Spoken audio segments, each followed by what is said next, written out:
Hello there. I am the Midnight Time Traveler, and unfortunately for me, we're traveling back to the Golden Age of Piracy today. I know you may be using this video to fall asleep, so before that, make sure to like the video and subscribe. Also, where are you from, and what time are you watching? Would you live as a pirate after watching? Now, get comfortable, relax, and let's begin.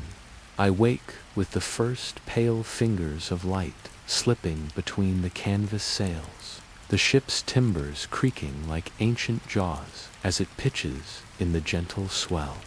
Salt clings to my lips, and the Thames of brine fills my nostrils in a way that no modern sea breeze ever could. Above me, a tangle of rigging sways, each rope rubbed smooth by countless hands, and I realize that the rope fibers once snapped and frayed with dangerous regularity, that every knot bears the history of a man hoisted aloft to wrestle with the wind. I sit up on the weathered deck, my clothes still damp from the night's dew collecting in the folds of the canvas awning, and I trace the planks with my fingertips. Pine wood aged by spray and sun once oozed resin to seal itself against rot. Now those seams oozing tar leak salt water, and the slightest tremor beneath my boot announces the approach of a careless crewman.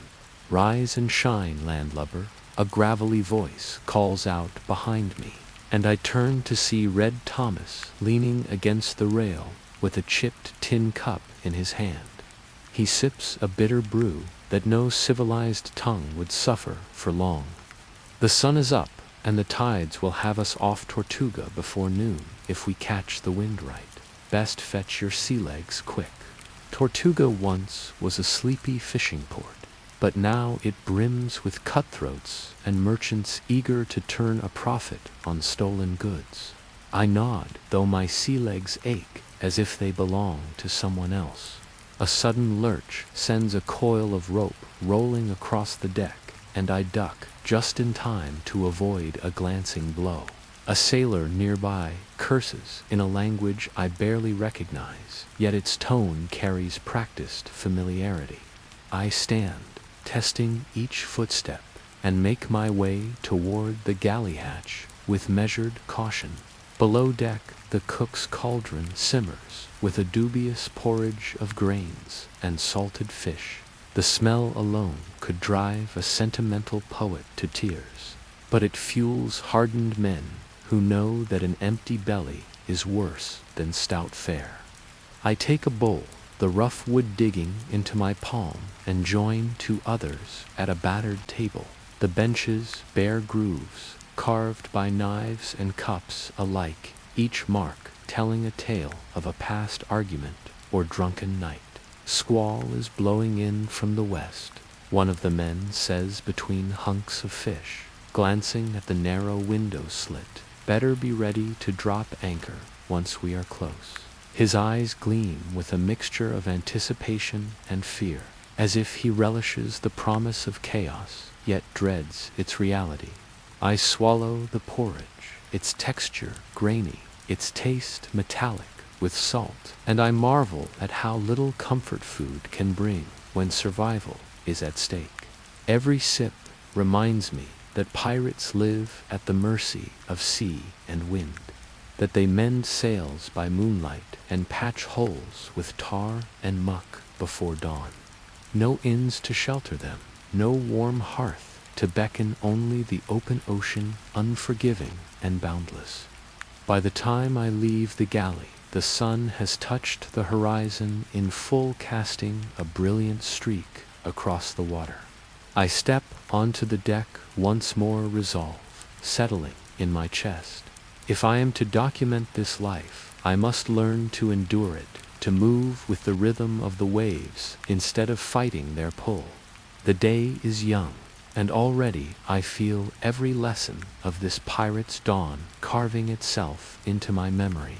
The sun climbs higher as I join the crew aloft in the shrouds, each step along the ratlins, a lesson in trust and balance. The ropes sway beneath my weight, and the ship's roll tests every tendon in my legs.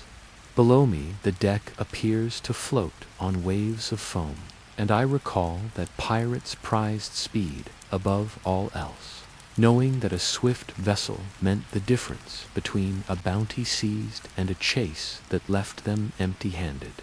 The mate, a lean woman called Anne Blackheart Mallory, barks commands in a voice that brooks no argument. Ease the halyards, lads and lasses. Let the mizzen fill before we tack, and keep an eye on the mainyard.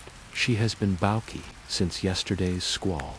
I grasp a wooden spar, its surface polished by years of salt and hands, and I haul on the line with the others, muscles burning as though I have never exerted myself before. Anne's eyes narrow as she inspects our work. Mind your knots, landlubber. You'll have us walking the plank if you drip tar on the new sails. It is a jest and a warning rolled into one, and I laugh along, though my palms sting from rope burn. Each knot I tie now carries centuries of maritime tradition, from the bowline taught two young cabin boys on merchant vessels to the reef not favored by fishermen mending nets. By mid-morning, the sails are set for a westerly course, and the deck buzzes with hushed talk of Governor Woodes Rogers and his fleet patrolling the Caribbean. His vessels hunt pirates with a zeal born of royal commissions, yet word has it that some captains still accept bribes to look the other way. I lean against the rail to study the churning sea, and I recall that Woodes Rogers once circumnavigated the globe with the privateer William Dampier, his experience on buccaneer expeditions making him a formidable adversary to outlaws at sea. A fellow sailor on deck overhears my murmur. Thought you were just along for the ride, time traveler, he chuckles. Did not peg you for a history book with a belly. At the forecastle, a scrap of parchment flutters in the breeze, the ship's log updated with each nautical mile and sighting of merchantmen. Captain Avery demands accuracy, so the prize money can be apportioned fairly at journey's end. Below that, scrawled in charcoal, is a sober note. Several men showing signs of scurvy, their gums swollen and spots appearing on their legs. Fresh citrus is scarce on long voyages, and we rely on pickled limes and barrels of hardtack soaked until they resemble sawdust cakes. The thought of vitamin deficiency brings home how fragile health can be when cut off from land, that a man who bests a royal frigate might perish from a lack of simple fruit. A sudden cry breaks the rhythm of waves, and work ships off the starboard bow, calls a lookout perched high in the crosstrees. We tumble down like a flock of startled seabirds, every eye turning toward the horizon where a shape emerges through the haze. It is a merchant sloop of modest size, her colors faded, but her holds likely heavy with sugar and tobacco. Anne leaps onto the capstan and orders the yards shifted. Bring her about, prepare to board, and watch for smugglers or naval false flags. The captain's prize is at hand, and with it the promise of coin, enough to buy months of freedom from these creaking planks. I steady myself against the rail as the ship responds, the helmsman's call of starboard 10 echoing against the timbers. And I realize that this moment embodies the precarious dance of piracy, danger, and reward entwined like rope strands in a ring. My heart thrums in my chest, a reminder that history is not merely to be observed but lived, each gust of wind and cry of crew a note in the symphony of survival. As we close the distance, I prepare to witness the boarding, to feel the clash of cutlasses and the thunder of pistols, and to record the truth of what it meant to chase fortune on the high seas when life was rough beyond imagining. We surge forward as the boarding plank clangs against the merchant sloops, bulwark, the creak of aged wood threatening to give way beneath our weight. And in that moment, I feel the pulse of centuries of swashbuckling lore come alive. And Blackheart, Mallory strides onto their deck with the confidence of a woman accustomed to taking what she wants. Her boots thudding against the planks as she hollers, "Lay down your arms, and no one gets hurt." And I watch as sailors in faded coats scramble to raise their hands, eyes wild with fear and relief that they have not encountered a naval press gang. The clash of metal follows swiftly, though mercifully brief, as our cutlasses ring against rusty blades and a few pistol shots echo across the water with surprising clarity. A merchant captain, red-faced and panting, offers a chest of silver coins in trembling palms, bargaining for his cargo of sugar and tobacco. I note that sugar once was worth more than its weight in gold in London coffee houses, that it fueled fortunes in Europe and bloodshed in the fields of Hispaniola, and yet here it sits in barrels, its sweet scent mingling with the acrid tang of gunpowder. "Keep your eyes peeled," Anne warns, her voice low. "We cannot have rats stowing away below deck." And she gestures toward a seam in the planking that a curious sailor pries open to reveal crates of cordage and spare sails. But no hidden stowaways. It is a small joke, yet it underscores the constant vigilance required of pirate life, that every nook might conceal friend or foe, good loot or deadly surprise. We herd the prisoners onto our own quarterdeck, binding their wrists with strips of sailcloth. And I cannot help but reflect on how the term pirate once simply meant an adventurer of the sea, yet now carries the weight of terror on merchant convoys. I kneel by the hold to inspect the booty, bales of tobacco sweetened with molasses, sacks of coffee beans still warm from the sun, and crates of fine Chinese porcelain destined for royal palaces. My fingers brush the cool ceramic, and I recall that porcelain once was called white gold in Europe, a material so prized that only emperors could afford its beauty.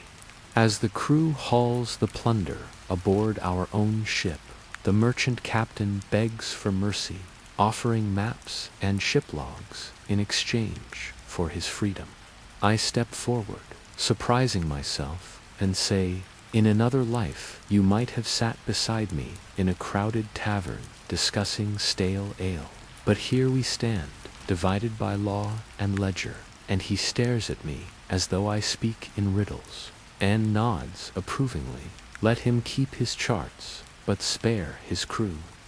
"They might fetch a fair price at the next port," she says, dry as the sea spray, reminding me that even in savagery there is business acumen.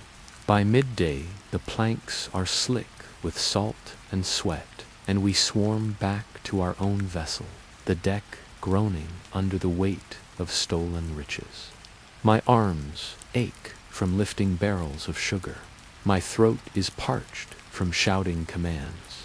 And I realize that a pirate's glory begins with physical toil, that the romance of cutlasses and rum only follows the drudgery of hauling, chopping, and mending.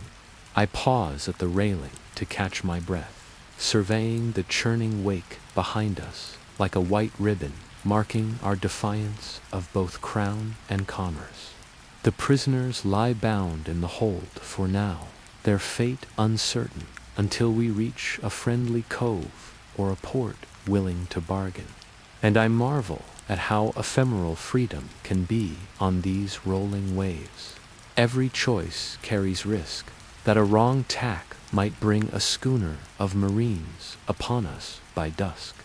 Yet in their eyes I see a flicker of understanding that we are all captives to circumstance, whether bound by chains or driven by the promise of treasure. With that thought, I shoulder a barrel and descend below deck, ready for the next chapter of this relentless chronicle on the high seas. The sun hangs high as we return below deck to stow the new cargo, my shoulders protesting under the weight of sugar sacks, every seam in my shirt damp with sweat.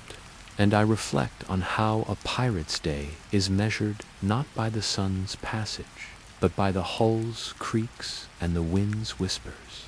Each sound a warning or a promise, each shift in the sails a new trial.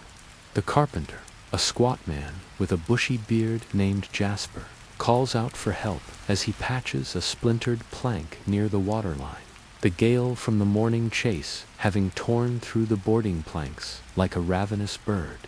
I kneel beside him, passing him an iron caulking needle and oakum for sealing, and he explains that oakum is old rope fibers mixed with tar, used since medieval times to make ships watertight, a humble substance that holds entire vessels together against storms and scurvy alike. Above us, the deckhands stretch fresh canvas on torn sails, their fingertips numb with cold and salt. And I marvel at how the simplest materials can mean survival or doom, that a ripped sail can strand a crew in hostile waters. A boy no older than 14 clambers up the mast to splice a fractured stay, his hands moving swiftly, though every grip carries the risk of a fatal fall. And I study each knot he ties, knowing that a single loose end can undo a lifetime of seamanship. I offer to lend a hand, and he glances down, eyes bright with both pride and fear. Mind where you step, sir, he warns. These ropes bite when you least expect it. He laughs, though his quip rings with the truth that every crewman learns the language of rope and rigging before he learns his own name. We emerge on deck at high noon, the sky a blazing dome that turns the sea into a bed of molten metal, and the heat is relentless, searing our necks and hands, reminding me that pirates often fanned themselves with whatever scrap of cloth they could spare.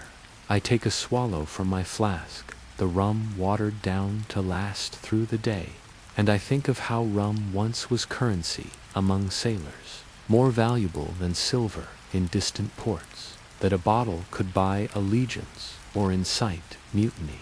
A sudden gust rattles the sails, and I watch the cloth snap and settle, an orchestra of tension and release that echoes through the masts and spars. Anne strides past with a ledger in her hand, tallying our gains and losses, and she pauses to offer a wry comment. Not much comfort in counting gold when you know the sea will take half of it by nightfall. Her tone is as dry as driftwood, yet carries a note of stark reality. For pirates fear storms more than any navy, and a single squall can send plundered treasure to the bottom in a single creak of timber. I ask her how many have perished this way, and she names 6 vessels lost to hurricanes and rogue waves, ships swallowed whole while their crews clung to shards of wood until the tide turned them into ghosts. Late in the afternoon, we haul out a battered longboat to search for provisions along a nearby isle, its shores rumored to bear fresh water and fruit trees, a rare gift in these brine-soaked days. We row in rotation, each stroke forging a bond between man and man that only hardship can weld. And when we land, the earth feels soft beneath our boots compared to the heaving deck.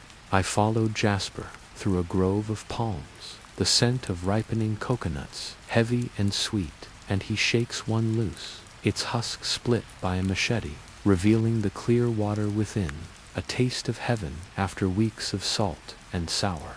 As evening approaches, the longboat returns laden with supplies, our spirits buoyed by the promise of broth and fruit, though each step back to the main ship carries the weight of another chapter in this relentless odyssey. We load the barrels of water in silence, the sky bleeding rose and violet, and I note that such moments of beauty stand in stark contrast to the brutality of life at sea, that even amid hardship, a sunset can still steal your breath. I sip coconut water, drifting between sweetness and acid, and I realize that survival here depends not just on courage, but on gratitude for small mercies, a lesson time itself has taught through centuries of salt and storm. The afterglow of sunset fades as we gather on deck for a meager supper.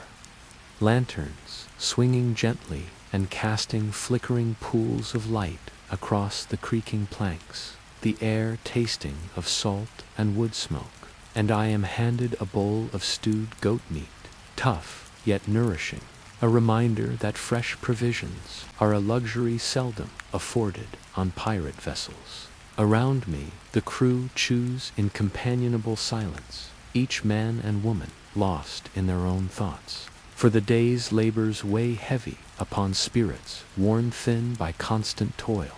"Eat up, Jasper," the carpenter rumbles between bites, his voice low, though his beard bears flecks of meat. "We must be ready for the night watch. The sea does not sleep, and neither can we." I lift an eyebrow. "Do you think a ghost might climb aboard under cover of darkness?" I ask, recalling sailors' superstitions that the restless dead ride unseen currents, snatching the unwary into brackish depths. He chuckles. "Better a ghost than a navy cutter with swivel guns," and his dry humor spreads a ripple of laughter, though no one truly dismisses the possibility of spectral visitors. And appears beside us, her silhouette outlined by the lantern's glow, and she names the watch rotations from memory. First watch, until midnight falls, to Lavinia and Sanchez. Then the second watch, until dawn, is yours and Marlowe. I nod, feeling a knot of unease at the thought of standing alone at the rail, though I steel myself with the certainty that every watchman learns more in the darkness than any scholar by candlelight. She taps her teeth with a quill and adds, "Mind the bilge pumps. The scuppers clog easy if the wind shifts, and keep the lantern held high so the crew knows you are alive." I take my station at the starboard rail as darkness envelops the sea, the horizon reduced to a line of black that seems to swallow stars whole. And I recall that in the days of Henry Morgan, pirates looked to the heavens for guidance, using the North Star to plot their courses without charts. Above me, the Milky Way spills its pale fire, a reminder that we traverse the same dome as sailors centuries before, that the ocean's vastness lends courage to those who know her secrets and terror to those who do not.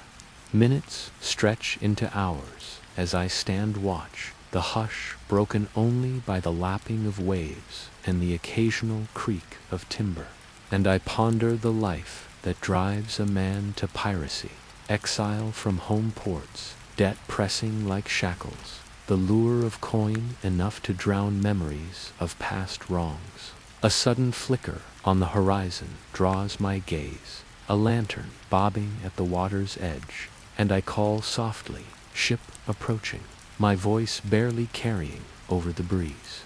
Below deck, a bell tolls twice, and Anne's voice rises. "Hold fast, do not fire, unless they raise the red flag of war."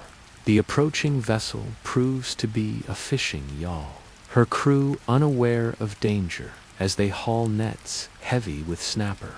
We steer alongside in silence, the longboat sliding into the water with a muted splash.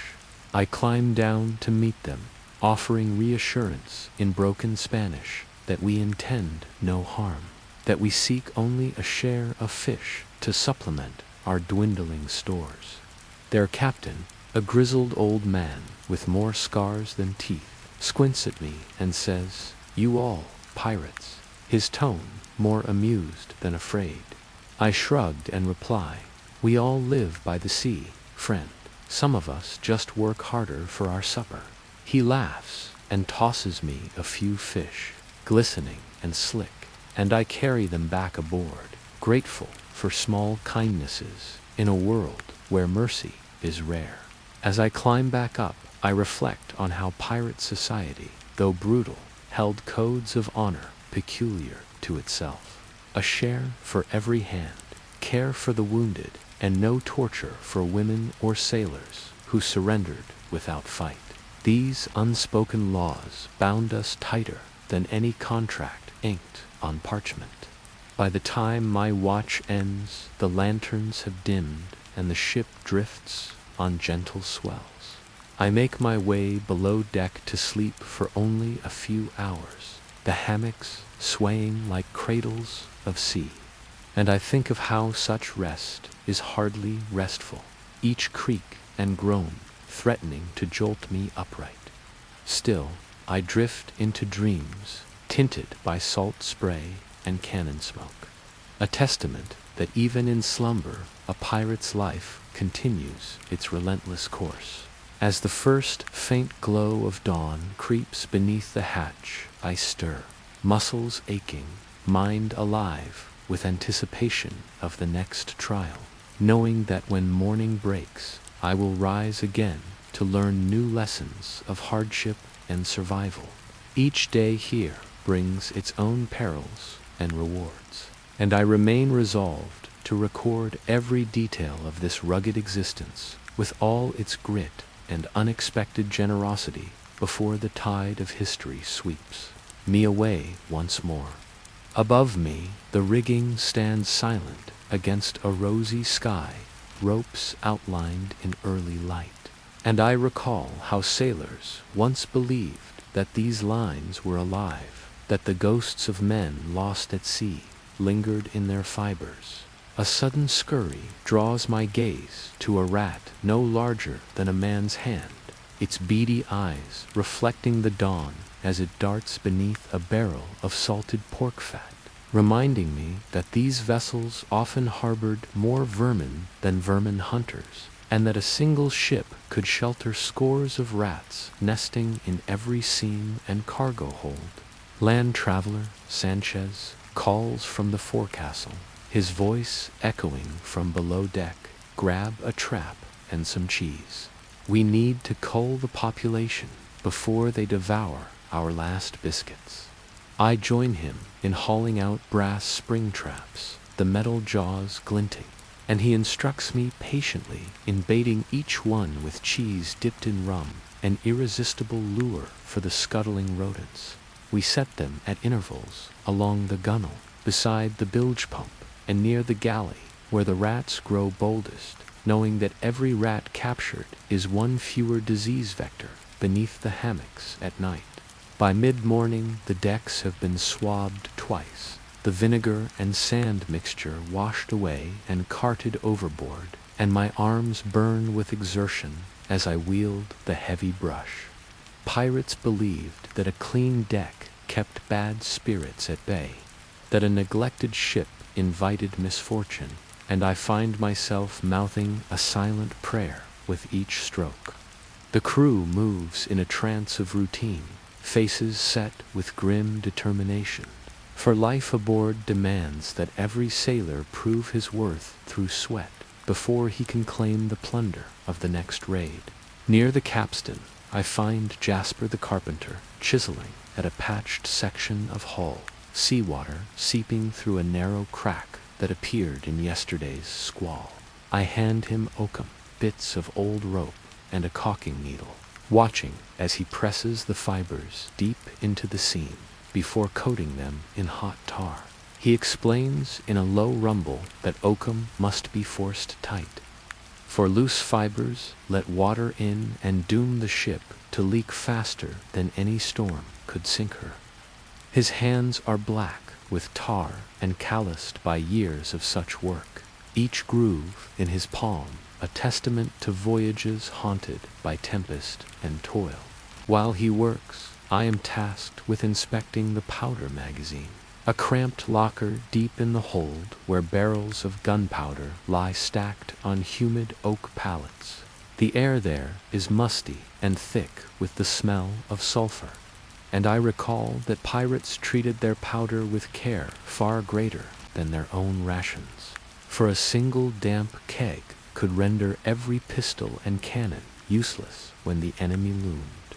I tap each barrel gently, listening for hollow notes that signal voids or leaks, and seal any loose staves with tar to keep the moisture at bay. As the sun climbs toward noon, the heat bears down like a furnace, and word spreads that the cook is preparing a stew of beans and salted meat. We gather below deck in the shadowed mess, elbows pressed close, as we spoon the oily broth into tin cups and dip hardtack biscuits until they soften. I chew thoughtfully and learn from an old sailor that tales of pirates drinking entire casks of rum are largely myth, that most of the liquor was rationed sparingly, mixed with water, and saved only for moments of celebration or desperate morale boost. After the scant meal, we ascend to the quarterdeck where Anne Blackheart Mallory addresses the crew, her silhouette framed by the glare of midday sun. She lays out the day's course and tasks: chart repair in the captain's cabin, sail mending in the waist, and routine maintenance of the carronades. Her words carry authority, yet her tone is matter-of-fact, as though listing chores in a laundry rather than commanding a crew of outlaws. I note how she balances brevity and clarity, knowing that wasted time in confusion can cost a ship its advantage. By mid-afternoon, the ship's bell rings 3 times, marking the halfway point of the watch, and I find myself again swabbing the deck alongside the youngest cabin boy. He coughs as he wipes at a stubborn smear of whale oil, and I tease him that this is the sort of thing no time machine could prepare a man for. He laughs, eyes bright despite the grime, and says, "Better this than an empty belly," a sentiment echoed by every sunburned face around me. As I pause to stretch, I overhear whispers of shore leave, of an island tavern where fresh bread and citrus might be had for next to nothing, a lure so potent that even hardened pirates dream of it. Yet I know how such dreams end, of bar fights, lost coin, and dawn regrets, as I polish the deck until it gleams, the wood shining like wet ochre. Each brushstroke reminds me that in this world every moment is earned, every luxury bought with sweat or blood, and that the pirate's life is rough at every turn. The sun rests high in the sky as I emerge once more onto the deck, the heat shimmering off the planks and turning the air thick as syrup. And I pause to wipe sweat from my brow before taking stock of the day's next tasks. Anne Blackheart Mallory stands by the binnacle, her dark hair bound with a strip of canvas, and she points toward the horizon where a line of rolling clouds gathers, their undersides tinged with steel gray. "All hands," she calls, voice carrying over the deck. "Prepare the yards and secure the loose gear. A gust can sweep down without warning in these parts." Her warning spurs the crew into motion. Sails are eased and reefed as we tighten every bolt and lash every barrel, the very act of securing supplies, a lesson in survival. For a loose keg or shifting crate can tear through ribs or send a man overboard when the sea rises suddenly. I help Marlowe snug down a coil of rope, his gnarled fingers moving with practiced ease, and he remarks with a wry grin, "Nothing like a bit of sweat to remind you you are alive." I laugh, though my muscles ache from the morning labors.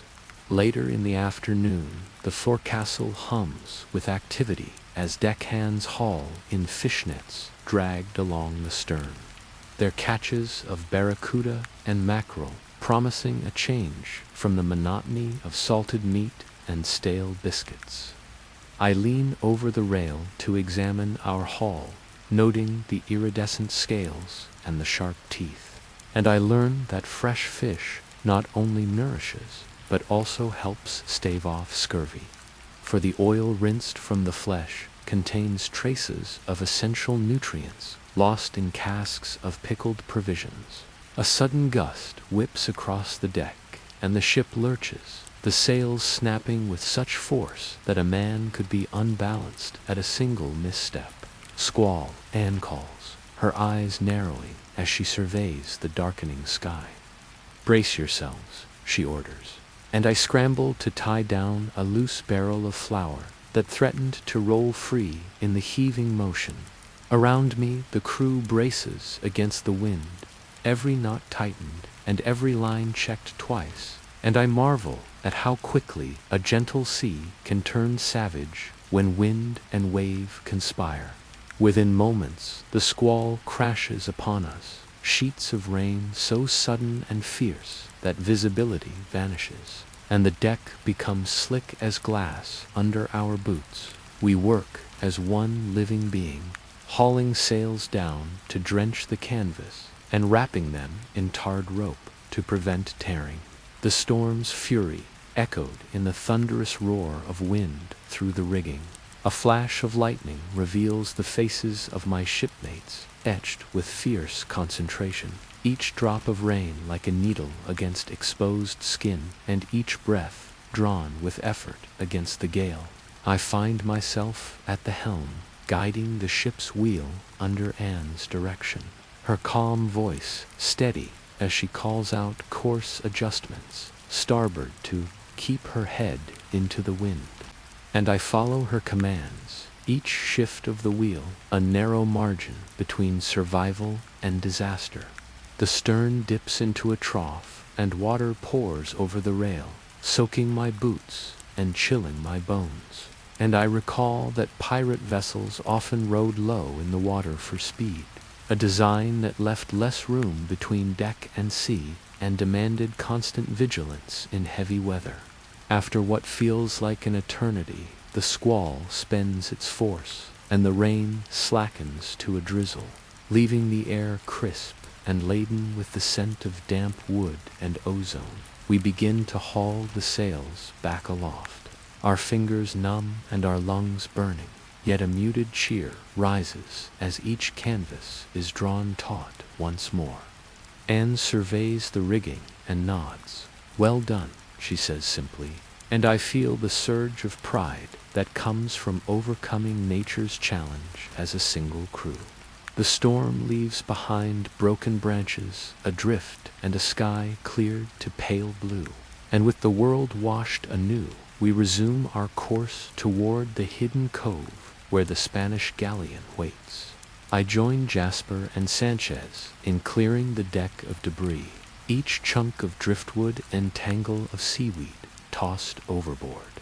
And I learn that even this cleanup matters, for flotsam can foul the rudder or snag the rudder chain, a small hazard that can spell disaster at the wrong moment. As evening approaches, we gather by the bulwarks to share a flask of rum warmed with spices, the sharp fire of alcohol, a balm to aching limbs, and we exchange stories of battered vessels and near misses, of storms that swallowed entire squadrons, and of nights under alien skies lit only by glowing plankton.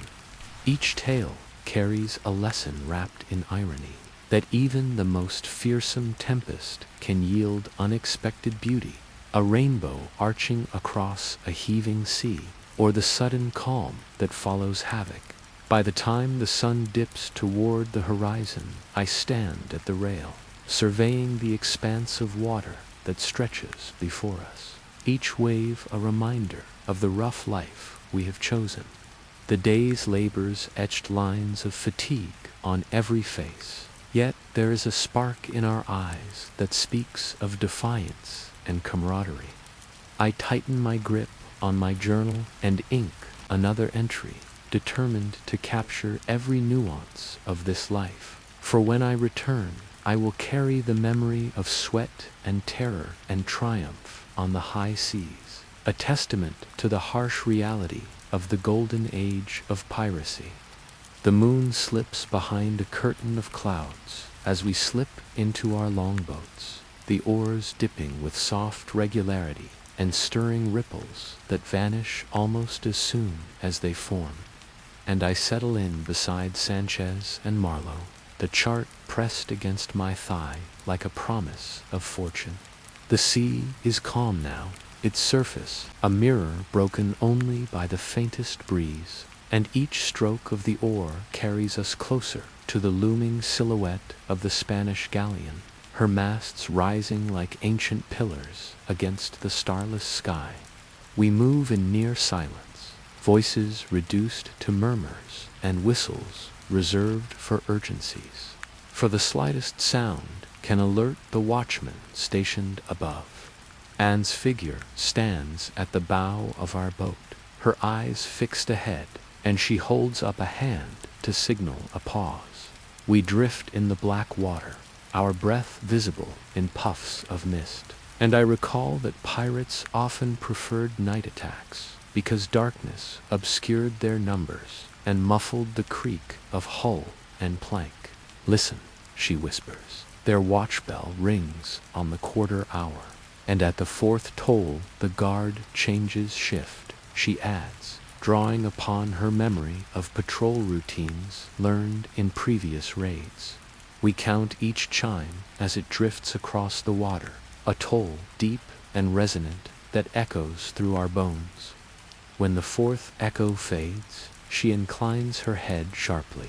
Now she breathes, and with that we surge forward. Our boats slip alongside the galleon's hull with barely a sound, the gunwale of our craft brushing against her timbers. I feel the rough wood beneath my fingers as I lean forward, gripping a cleat for balance, and I peer upward to see the massive curve of the galleon's sides, bulging with stores of silver and chests of jewels. A lantern hangs dimly from a hook above her deck, its glow faint enough that we seem ghosts slipping onto the enemy ship.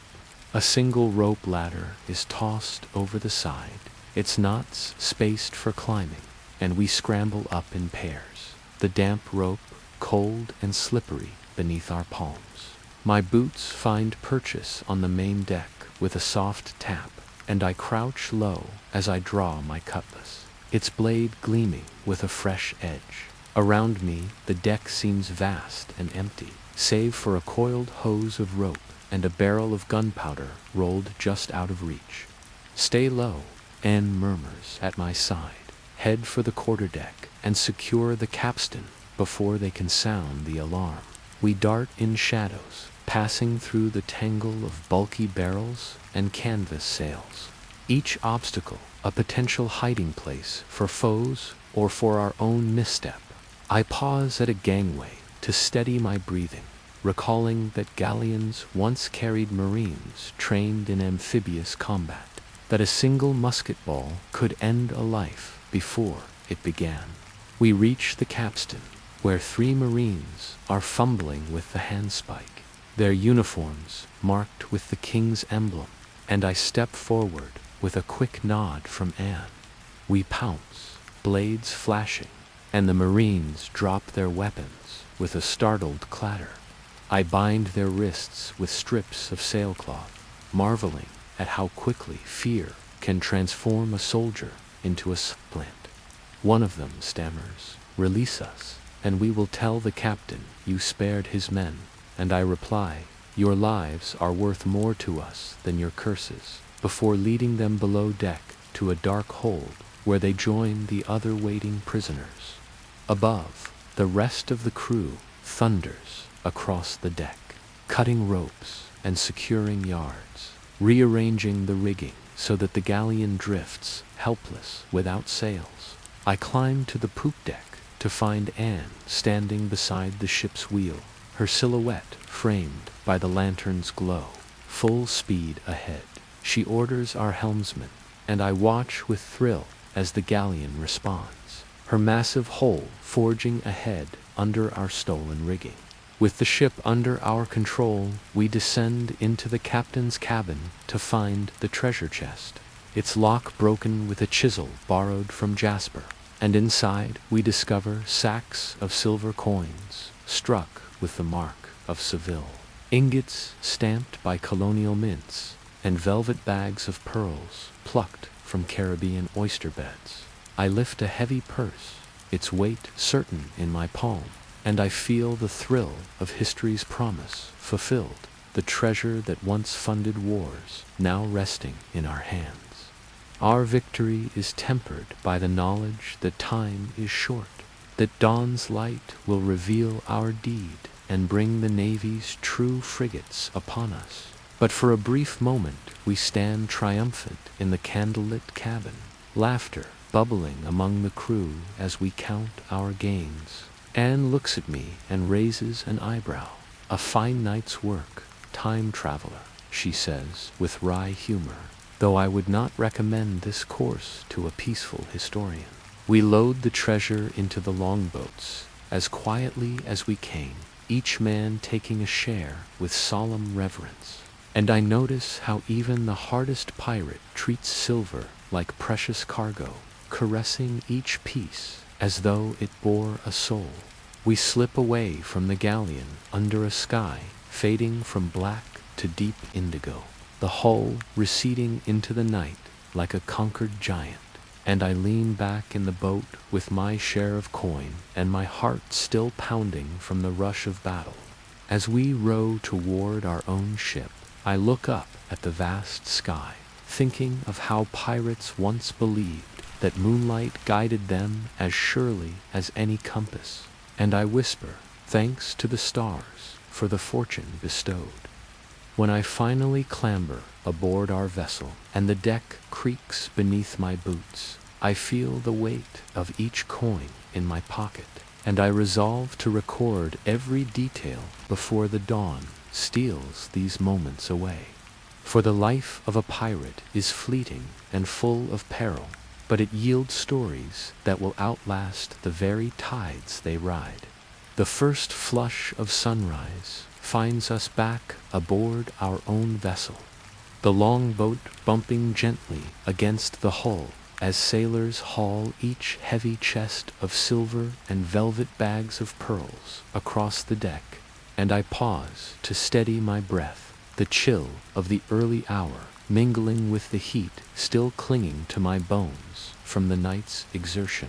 Above us, the mainmast sways in a light breeze, its rigging humming softly, a lullaby for exhausted limbs. And I note how silence here feels as rare as fresh water on a long voyage. Anne Blackheart, Mallory, steps forward with a ledger, her quill poised, and she clears her throat. All hands will assemble on the quarterdeck in 15 minutes for division of spoils, her voice crisp yet not unkind. The crew moves with careful anticipation, each soul mindful that this moment determines their share of fortune or their plunge into debt once more. I follow them upward, my boots tapping a slow rhythm, and I carry my journal tucked beneath my arm, as though it too might claim a portion of the silver. On the quarterdeck, a circle of chests stands like silent judges, their lids removed and contents spilling forth, a glittering heap of coin and pearls that catches the rising sun. Anne addresses us. Each share equals 1 unit, and a captain's unit is double. Sailors earn 1 share for fighting, 2 for navigation, 1 for carpentry, 1 for cooking. Her words read like a contract, writ in salt and blood, a code as binding as any royal decree. I glimpse Sanchez, nodding in agreement, his scars illuminated by dawn's glow, proof that every cutlass clash earned him his coin. I step forward when my name is called and present the chest I helped secure, its weight solid against my palm, and Anne counts out my share in silver coins stamped with the king's crest. I hold them up, their bright edges gleaming. and I recall that such coins once measured the wealth of empires, that a single piece could buy months of food in London markets. My fingers trace their worn faces as though reading history itself, fascinated by the union of human toil and royal decree. While shares are distributed, a murmur ripples through the crew as Marlowe reveals a stowaway, a young boy hidden among the cargo, his eyes wide with fear and wonder. He stands, trembling beside Anne, hands clasped, and she asks softly, "Who are you, and why do you hide among our plunder?" He swallows hard and replies, "My father served on that galleon. I sought revenge for my family lost in a privateer raid." His confession hangs in the salt air, a reminder that each act of piracy spawns its own cycle of grief and retribution. Anne frowns. "We spare women and children, but vengeance drives a desperate heart," she says, and the boy is led to the surgeon's quarters, his fate undecided as the surgeon measures, pulses, and binds minor cuts from his journey. With the shares counted and grudges paused, the crew descends below to stow the remaining treasure, their footsteps echoing in the hold. I linger on deck, watching the horizon pale from rose to gold, and I recall that many a pirate found their fortunes lost to greed, their unity torn by envy and mistrust. Yet here, for a moment, we stand as one, bound by salt and silver. The calm is shattered by a sudden cry from the rail, a man clutching his chest, gasping for breath, his face ashen. I rush forward to find Ramirez doubled over, sweat beading on his brow, though the air has cooled, and I recall that scurvy can strike swiftly once fresh fruit runs out. Anne kneels beside him and orders the surgeon fetched, her composed tone belying urgency. "Bring citrus and laudanum at once." Sailors scramble to retrieve barrels of lime juice saved for special cases, while the surgeon arrives with bandages and tincture, his face grim. I hold Ramirez's hand as the surgeon administers his medicine, explaining that scurvy's swollen gums and bleeding spots betray days of deprivation, that only fresh fruit or the chemist's art can stave off its cruel grip. Ramirez whispers, "I thought we had enough," and I offer him a reassuring nod, though I know that illness here claims more lives than any navy or storm. The surgeon tightens his bandages. He may recover, but we must reroute to a friendly port soon, or others will fall as he has. As the sun climbs toward midday, I retreat to my journal, quill scratching across parchment as I record each detail, the division of spoils, the stowaway's plea, Ramirez's collapse, knowing that these moments capture the raw and fragile essence of pirate life. Love me, the sails billow in a steady wind, promising passage yet reminding me that each day brings new trials. I close my eyes for a moment and give thanks for this chance to witness history unpolished by legend, to live the true measure of freedom and fear on the vast and unforgiving sea. The sun slopes downward as we gather on the quarterdeck once more, the air heavy with warmth though a faint breeze stirs the sails, and Anne Blackheart Mallory calls us together for a brief lesson in celestial navigation, her finger tracing imaginary arcs across the sky. She holds a battered astrolabe in one hand and a parchment star chart in the other, and she explains that sailors measure the angle of the North Star above the horizon to determine latitude, a skill as vital as a cutlass when ink and paper vanish. I lean against the rail, listening intently as she demonstrates with careful precision. Align the astrolabe's movable arm with Polaris. Note the degree mark against the horizon line. Then compare to the chart to find our position, and she adds with a dry smile, If you miscalculate by even a few degrees, we risk running aground on unseen shoals. Around me, the crew murmurs assent, their faces reflecting both respect and awe for knowledge that turns sky and steel into a path across the void. As the lesson concludes, I join Jasper aloft in the rigging to mend a tear in the mainsail, his tools dangling from his belt like an artist's brushes, and I watch as he weaves new thread through the heavy canvas with swift hands. He tells me that sailcloth once was woven in small coastal mills, each bolt laboriously inspected before voyages, for the strength of a ship depended on her ability to harness wind without shredding under pressure.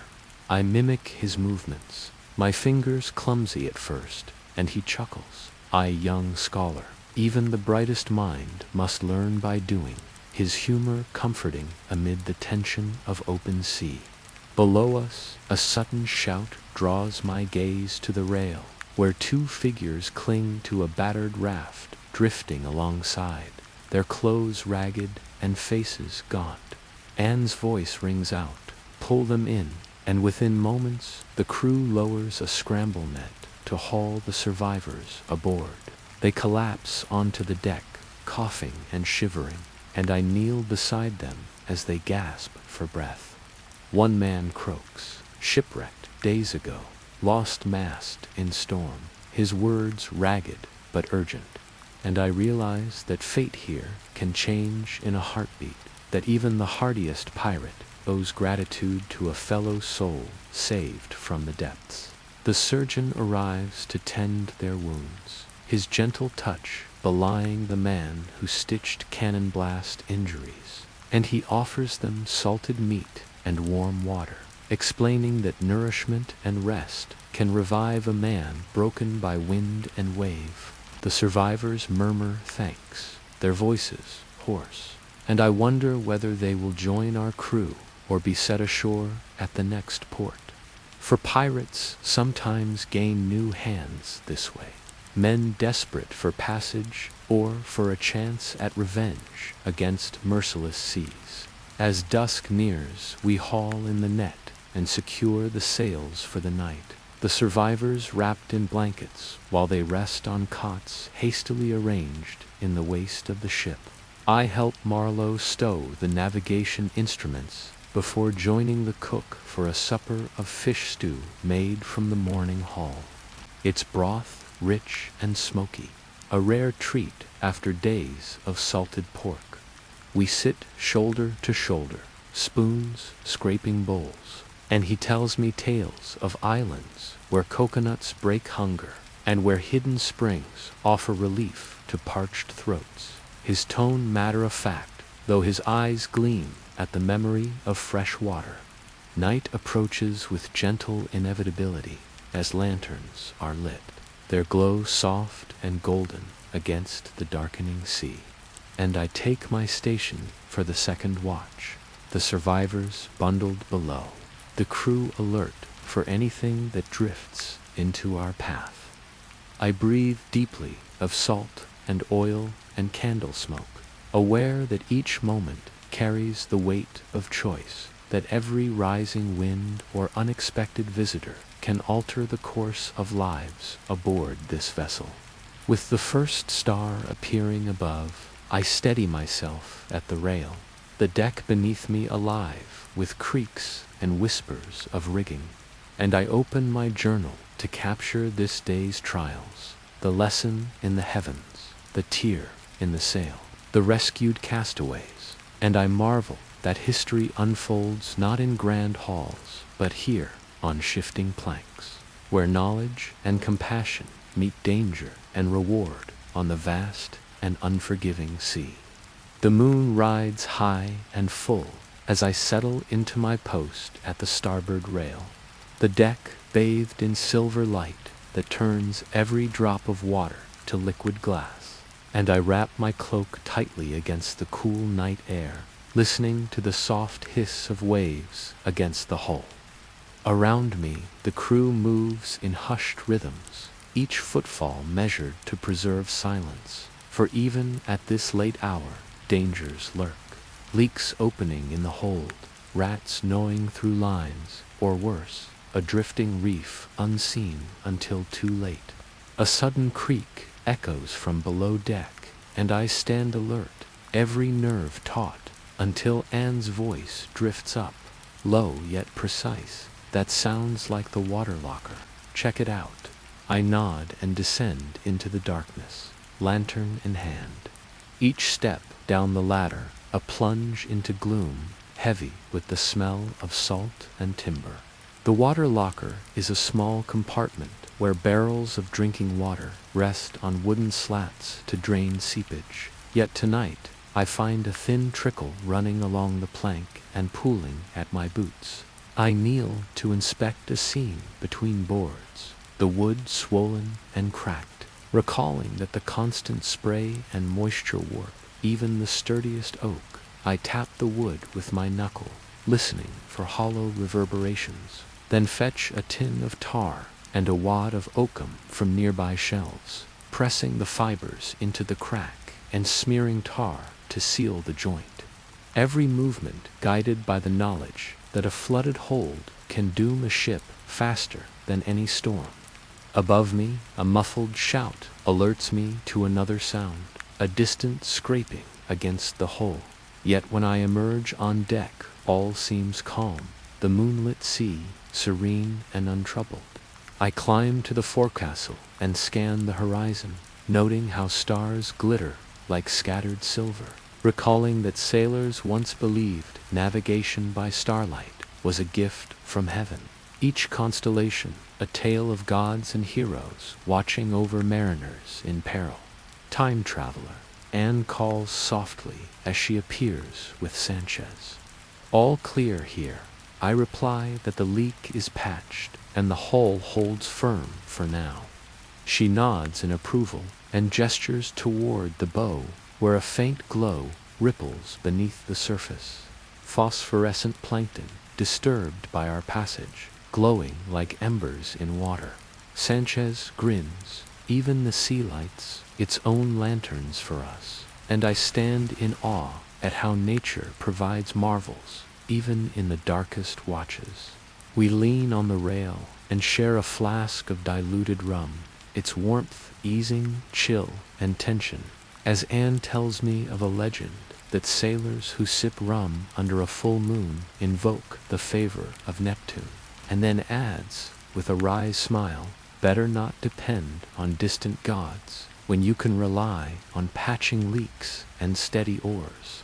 Her practical humor, a welcome respite from the strain of extended watches. Returning to our stations, the hush is broken by a sudden patter of tiny feet and a startled squeal, as a line of rats scurries across the quarterdeck, their eyes flashing in lantern light. I scoop one up to show its swollen belly, a sure sign of disease carried by vermin, and she sighs. We must clean the bilge at dawn before more stowaways wreak havoc. I nod, already planning tomorrow's chores to keep illness at bay. My watch ends with the 5th bell, and I climb into the hammock net, each berth swaying gently like a cradle. I strain to relax muscles, still humming with adrenaline. Every creak, a reminder that sleep here is shallow and fleeting. Yet, before drifting off, I ink a few lines in my journal, noting the patched leak, the glowing sea, and the raiding rats. Knowing these details capture the unvarnished truth of pirate life, endless vigilance, sudden peril, and small victories that keep a crew afloat on a merciless ocean. Before the first light of dawn reaches over the horizon, I'm roused by the soft thud of boots on deck, the cook's apprentice tapping his spoon against a bowl to summon anyone stirring, and I rise from my hammock, limbs stiff from the night's tension, already aware that the moment we sleep is the moment we risk disaster.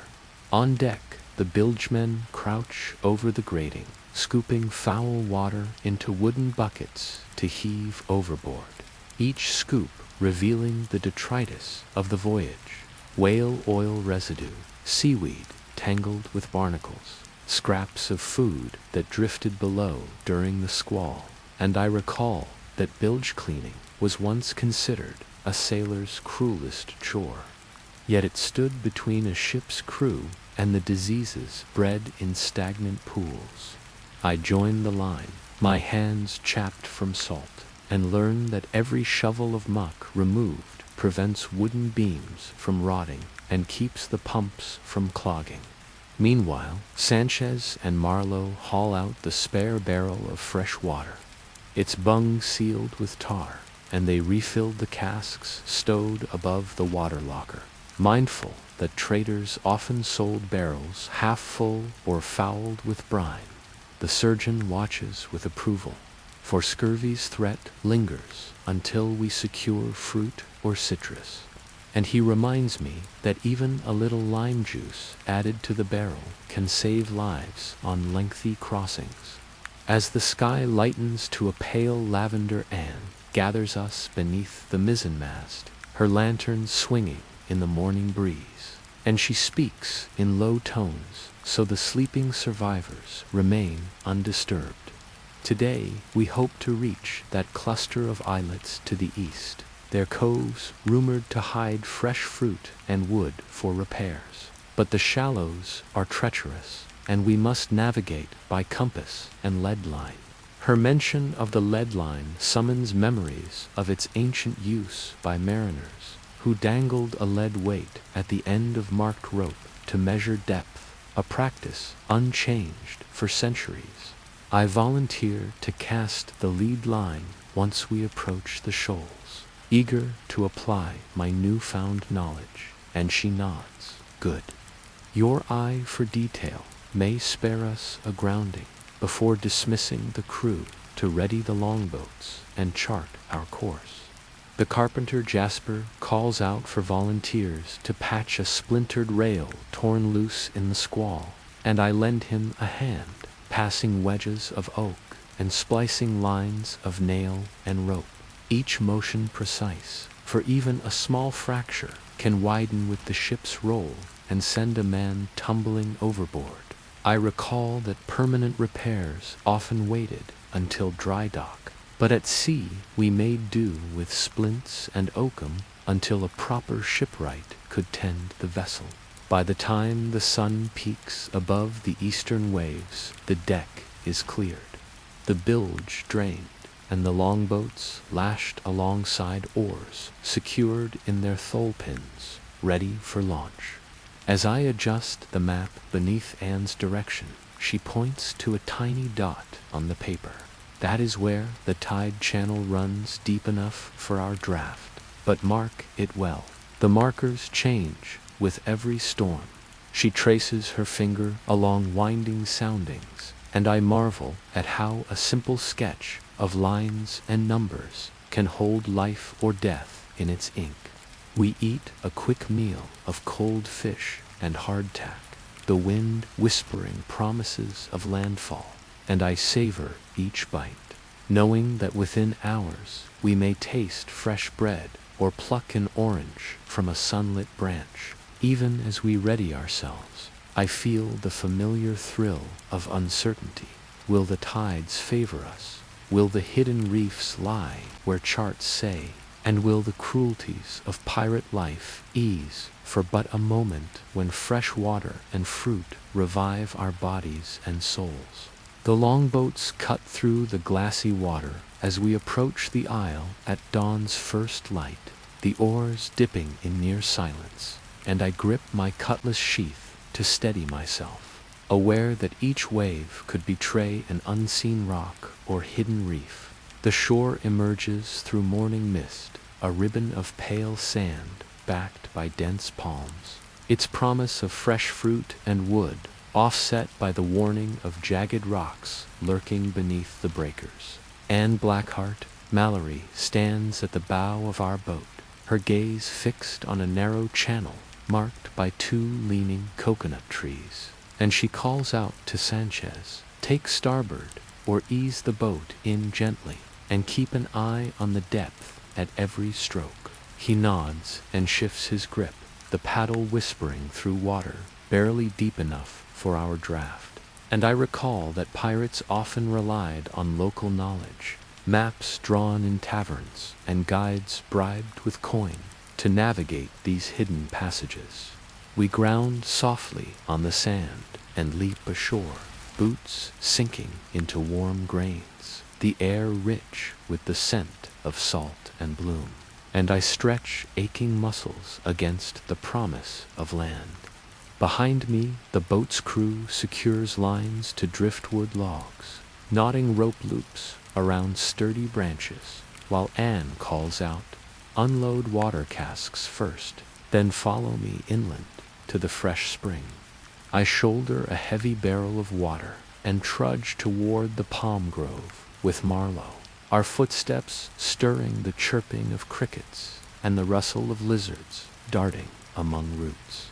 The surgeon leads the survivors from the galleon, their relief at landfall plain on gaunt faces, and he murmurs to me, "A man on shore breathes easier, yet no place is safe from fever or snakebite." We press deeper among palms and ferns until we hear the trickle of water through a low rocky outcrop, and there the spring bubbles clear from mossy stone into a shallow pool. Anne kneels, cupping her hands to taste its sweetness, then waves us forward. We fill barrels and skins, the cold water a balm to parched throats, as she instructs. Carry at least 2 casks back to the boats, and keep any leftover in sealed gourds for tomorrow's watch.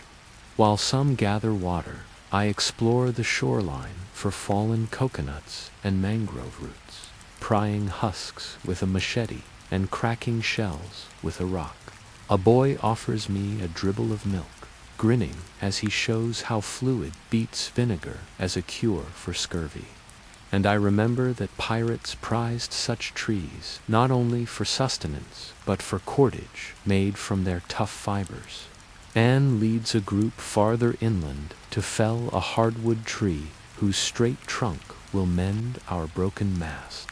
Each swing of the broad axe sends chips of oak flying, and I marvel at the strength and skill required. For one misplaced blow could split the wood unevenly. She pauses to explain how this timber, once dried and oiled, will resist rot better than any imported spars. A lesson born of necessity rather than doctrine. As the sun climbs into a brilliant dome, we convene on the beach to share a simple meal of fresh coconut flesh and fish caught with hand lines, its firm texture a rarity compared to the usual salted fare.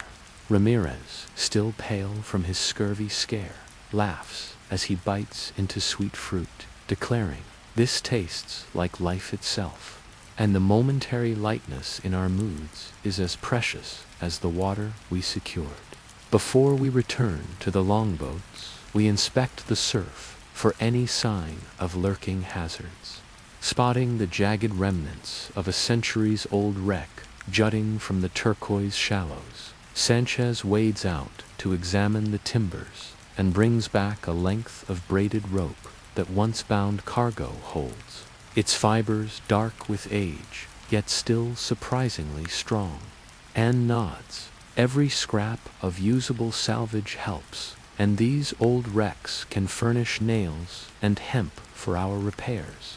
With barrels and planks loaded, we push the longboats off the sand, the upward pull of each oar easing as we lean into the current. And I look back at the isle's green fringe, grateful for its bounty, yet mindful that shelter here is fleeting. Land brings relief, but also new dangers, tropical fever, hidden swamp pits, and the risk of other pirates or naval patrols aware of this haven. As we row back toward our ship, I take a final draught of coconut milk and scribble notes in my journal, determined to capture not only the tasks and tools of survival, but the subtle humor in a boy's grin, the surgeon's wary hope, and the fierce joy of fresh provisions after days of salt and toil. Each detail weaves into the tapestry of pirate life, a chronicle of hardship and ingenuity upon the edge of empire and nature's domain. The longboats slacken against the hull as we return, the barrels of water and bundles of hardwood planks held aloft by eager hands, and I step onto the deck, feeling the familiar give of worn timbers beneath my boots. Each board a story of voyages past. Sailors form a chain, passing casks and beams hand to hand, their movements fluid as water itself, proof that even the most ragtag crew gains grace through necessity. Anne Blackheart, Mallory stands by the bulkhead, directing the placement of supplies with the precision of a shipwright. Stack the barrels here and lash them down tight. We cannot risk cargo shifting in the next squall, her voice clear above the bustle. I follow her instruction, fitting each barrel into place against canvas dunnage, and I recall that dunnage once referred to loose timber used to keep cargo off the hold floor, a simple invention that saved goods from both water and rot. With water and wood secured, Jasper the carpenter beckons me to the mizzenmast base, where a broken spar awaits replacement, its jagged end splintered by the storm's fury. He hands me a mallet and encourages me to drive oak plugs into new mortise holes, explaining that these plugs will swell when wet to lock the spar firmly in place. Each tap is measured, my wrist steadying as the shavings curl away, and he nods approvingly. Well struck, traveler. A poorly driven plug can slip and bring mast and sail crashing down. Nearby, the sailmakers unfold the tattered sail, stretching it across ropes slung between belaying pins, and I join them in threading waxed thread through canvas, each stitch a negotiation between tautness and flexibility. One young seamstress laughs as I pull too tight. Ease up, or you'll have us sailing with parchment. And I grin, loosening my grip, marveling that the very cloth that carries us on wind must endure every tear and mend across leagues of ocean. While repairs unfold, I listen to a group of sailors trading lore by the capstan, one recounting how Blackbeard flew false colors to lure prey close before revealing his true flag, another describing how pirates once buried treasure to keep it safe. Though most maps led only to disappointment, the gold spent or reburied by the foolish. Their dry humor reminds me that myth and reality intertwine at sea, that every legend contains a kernel of truth wrapped in exaggeration to thrill the uninitiated. By late afternoon, the mizzenmast is reassembled, the new spar secured, and the sail rehoisted with care, its canvas snapping gently as it catches the breeze. I stand back to admire the rig's symmetry, each pole aligned with an accuracy that centuries of trial and error have honed. Then I turn to find an offering me a ration of fresh bread and salted pork, her gesture a rare comfort after hours of toil. I accept gratefully, tearing off a crust and savoring the dense crumb, a reminder that even simple food can lift spirits when earned through hard labor. As the sun dips toward the western waves, we hold a brief muster, Anne reviewing the ship's log and updating our course to the next rendezvous point, a hidden cove whispered to shelter friendly traders. She marks the changes on the chart with charcoal, careful to note compass variations and current speeds. For without accurate bearings, we risk drifting into enemy waters or running aground in unfamiliar shoals. I study her work, aware that navigation in these days was as much art as science, each correction a hedge against disaster. With tasks complete and provisions stowed, we descend below deck to the galley for supper, the warmth of the cooking fire a balm to chilled bones. And I think of how pirate life cycles between bone-dulling labor and sudden bursts of violence or discovery. Each day stretches long and unforgiving, every lesson paid for in sweat, bread, or blood. Yet within these demands lies a camaraderie formed only by shared hardship on the edge of empire. The sun slips below the horizon as we settle into the evening watch, the sky painted in streaks of coral and lavender, and I wrap my cloak tighter against the cooling breeze, each gust carrying the scent of salt and cedar from the newly fitted spar.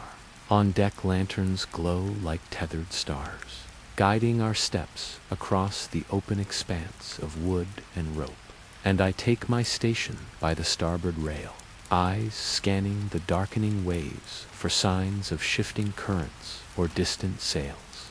Beside me, Marlowe hums an old sea shanty, its melody rising and falling with our ship's gentle roll, a tune passed from one deckhand to the next in the old days of merchant mariners, now adopted by pirates for its steady rhythm to match the swing of an oar or the heave of a capstan.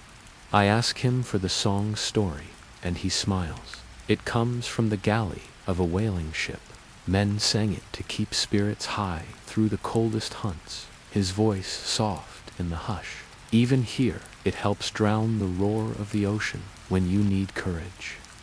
A faint splash catches my attention, and I lean over the rail to see a school of flying fish arcing through the air, silver bodies flickering in lantern light before they plop back into the waves. And I recall that sailors once believed these creatures carried messages from the depths, omens of calm seas or coming storms.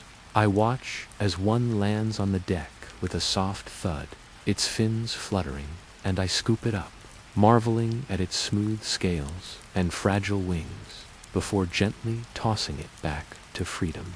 Above, in the rigging, Sanchez patrols the lines, his silhouette etched against the night sky, and he nods in greeting, all's well aloft.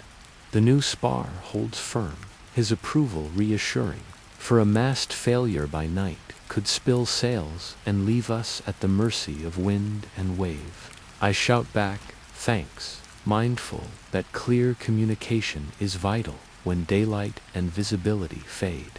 Across the deck, Anne moves between lantern pools, inspecting each lash and belaying pin, her eyes keen in the dim glow. Check your knots, she reminds Marlowe. A loose line tonight invites ruin by dawn, and her words carry weight. For every rope and bolt bears the burden of our ship's safety. As the watch deepens, I recall lessons of earlier days, the drilling of cannons at dawn, the bitter taste of goat stew at midday, the sting of salt on raw palms, and I understand that survival here is measured not by grand deeds, but by countless small acts of care. Each task, whether mending a sail or guiding a boat ashore, writes itself into this relentless chronicle of toil and triumph. My shift ends with the third bell, and I rouse the next watchman with a crisp nod, trading places as the sea whispers its endless song. I descend into the hammock netting below deck, every plank still warm from day's work, and I close my eyes to dream of tomorrow's trials, the promise of fresh landfall, and the knowledge that each sunrise brings another long chapter in this epic of salt and courage upon the vast ocean. The horizon glows faintly as I climb from my hammock, the deck cool and still under a sky brushed with pale mauve, and I pause to let the soft light steady my senses, knowing that these early moments demand sharp attention. A lone crow calls from the rigging, its cry carrying over empty planks, and I recall that sailors once took such calls as warnings, certain that birds carried news of land or peril on the wind. Anne Blackheart. Mallory stands at the rail, arms crossed, her gaze fixed on the eastern sky, and she says softly, "We must secure the rigging before the gale reaches us. Its edge is growing on the horizon." At her words, the crew moves with purpose, hauling stout rope from coils and flaking it neatly along the deck. I step in to help guide a heavy line to the capstan, muscles straining as I heave. Each effort underscoring how even routine tasks serve as bulwarks against nature's fury. Below deck, the cook's apprentice stokes the embers of the galley fire, its glow promising warmth and sustenance, and he ladles out a thin gruel of oats and water to nourish hardened bodies. Nearby, the surgeon stirs lime juice into wooden cups, offering each man a ration for strength and scurvy's prevention. And I remember that citrus once saved entire crews from a slow death in the hold. Back on deck, Jasper the carpenter directs men as they brace the mast step, driving oak plugs into mortise holes and packing oakum tight around the base. He taps each plug with a mallet, listening for the sure ring that signals a solid fit, and explains that a mast held in place by care means sails that stay aloft when wind and waves strike with full force. I follow each instruction, my hands steady as I press fibers into cracks that once threatened to spring wide. A sharp gust rattles the rigging and bends the sails, sending a tremor through the ship's timbers. "Reef the mainsail at once," Anne calls, her voice calm though urgent. Sailors scamper aloft, tying in the reef points to reduce the canvas's surface. Every knot a pledge of safety that must hold when the wind turns savage. I watch from below, heart thudding as each sail flutters into place, aware that a single misstep aloft can cost a life. Once the sail is secure, we turn to the cannons, checking wheels and tightening ropes that restrain the carriages. I heft a cannonball and feel its cold weight, imagining the roar that would follow powder and shot united in a single blast. Even as I test the trigger springs, I recall that readiness here means more than firepower. It means knowing when to choose battle and when to yield to the sea's might. By mid-morning, the gale's edge brushes the water, a line of whitecaps advancing toward us, and Anne gathers us for a council on the quarterdeck. She lays out the revised course, with charcoal on chart, tracing a path around hidden shoals and toward calmer waters. "Trust the lines I draw," she tells us. "Each mark is born of storms past and the mistakes of men who learned too late." Her words bind us to the lessons of history, each stroke a lesson in navigation's art and peril. Late in the morning, the cook serves a modest meal of salted fish and softened biscuits, each bite chewed with care as we stand at the rail, eyes on the foam ahead. Men sip tea made from buoyant limes and murmur tales of ships lost and storms endured, their voices blending with the ocean's steady 'em. I sip my ration and think of how pirates lived at the mercy of the elements, each dawn demanding labor as grueling as any battle. Thus unfolds the quiet before the storm's full arrival. Every moment etched by wind and salt, every task a testament to survival's cost. And I return to my journal to record these details before the gale breaks in earnest, ready to capture each trial and each small victory that defines life on the high seas. By late morning, the wind has shifted from a teasing breeze to a howling gale, its claws raking the sails and tossing the deck beneath our boots. And I grip the rail with white knuckles as the ship lists sharply to port, each roll threatening to spill me into the churning sea. Anne Blackheart. Mallory's voice cuts through the storm, steady though fierce. bail water, and man the pumps. Every drop must be thrown overboard faster than it piles up, and I join a line of sailors, heaving buckets in hand over the rail. The salty spray, a sting on uncovered skin. Water pours in through the patched seam in the water locker, faster than we anticipated, and I remember the surgeon's warning that a flooded hold spells doom, a lesson learned by too many vessels scuttled in squalls. We fling ourselves into the work, buckets clattering, voices hoarse from wind. And I note that pirates prized quick bailing more than a full powder magazine, for a man can fight when the deck is underfoot, but cannot stand upright in water up to his waist. Above us, the sails strain at their reefed points, canvas ripping with sounds like distant thunder, and I shout to Sanchez, "Is the mizzen reef secure?" He yells back, "Aye," but the mainmast is crying for mercy, his humor a thin veil over fear, and I scramble to help lash extra lines around the mast's heel to brace it against the gusts. Each coil wound is a prayer that the wood holds fast, that tangled ropes do not betray us in a single creak of timber.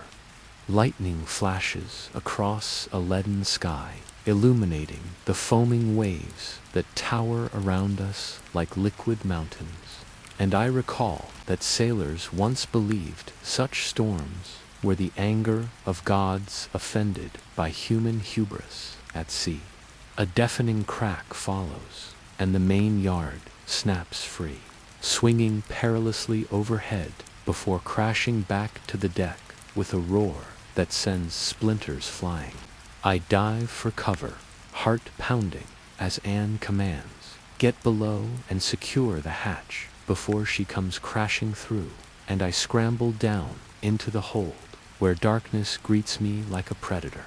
Below deck, the surgeon waits by the water tote, his lantern flickering, and he says, "Check the men for cuts and bruises. We cannot tend wounds topside," as I pass him a crewman gasping from a blow to the shoulder.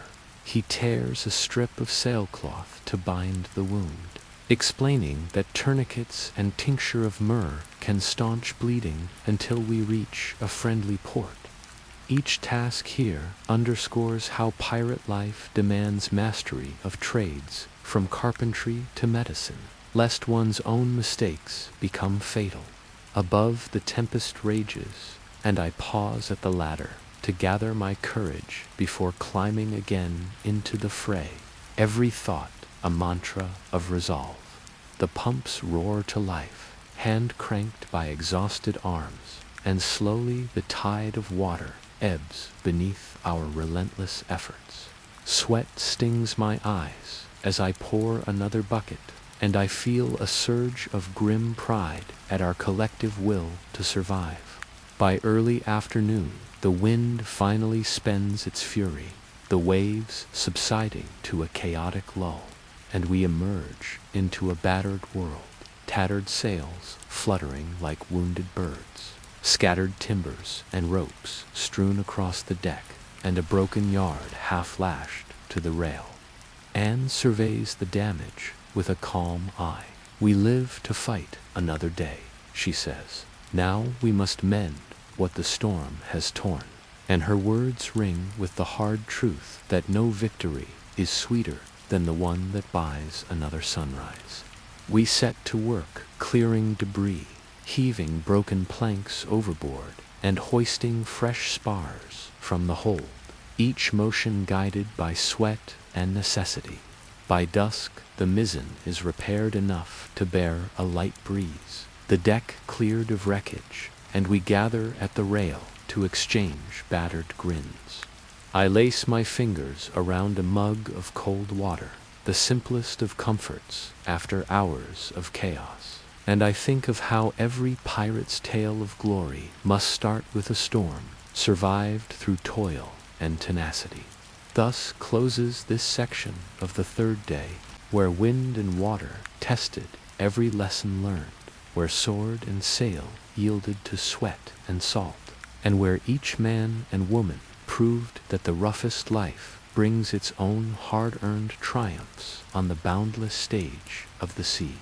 When the final tendrils of the gale fade into memory, we emerge onto a deck that gleams under a timid sun, each plank washed clean of foam, yet bearing scars of the storm's wrath. And I step carefully over snapped ropes and splintered timbers, keenly aware that every broken shard could maim an unwary foot. Around me, the crew moves with weary purpose, their faces lined by salt and wind, as we gather to assess the true cost of survival. And Blackheart, Mallory calls us to the quarterdeck, clipboard in hand, her tone neither triumphant nor defeatist, but matter of fact. We lost the main yard, but saved the mast and rig, she reports, that spares us dry dock work at the next friendly port. Now we must ration food and rest the men before operations resume.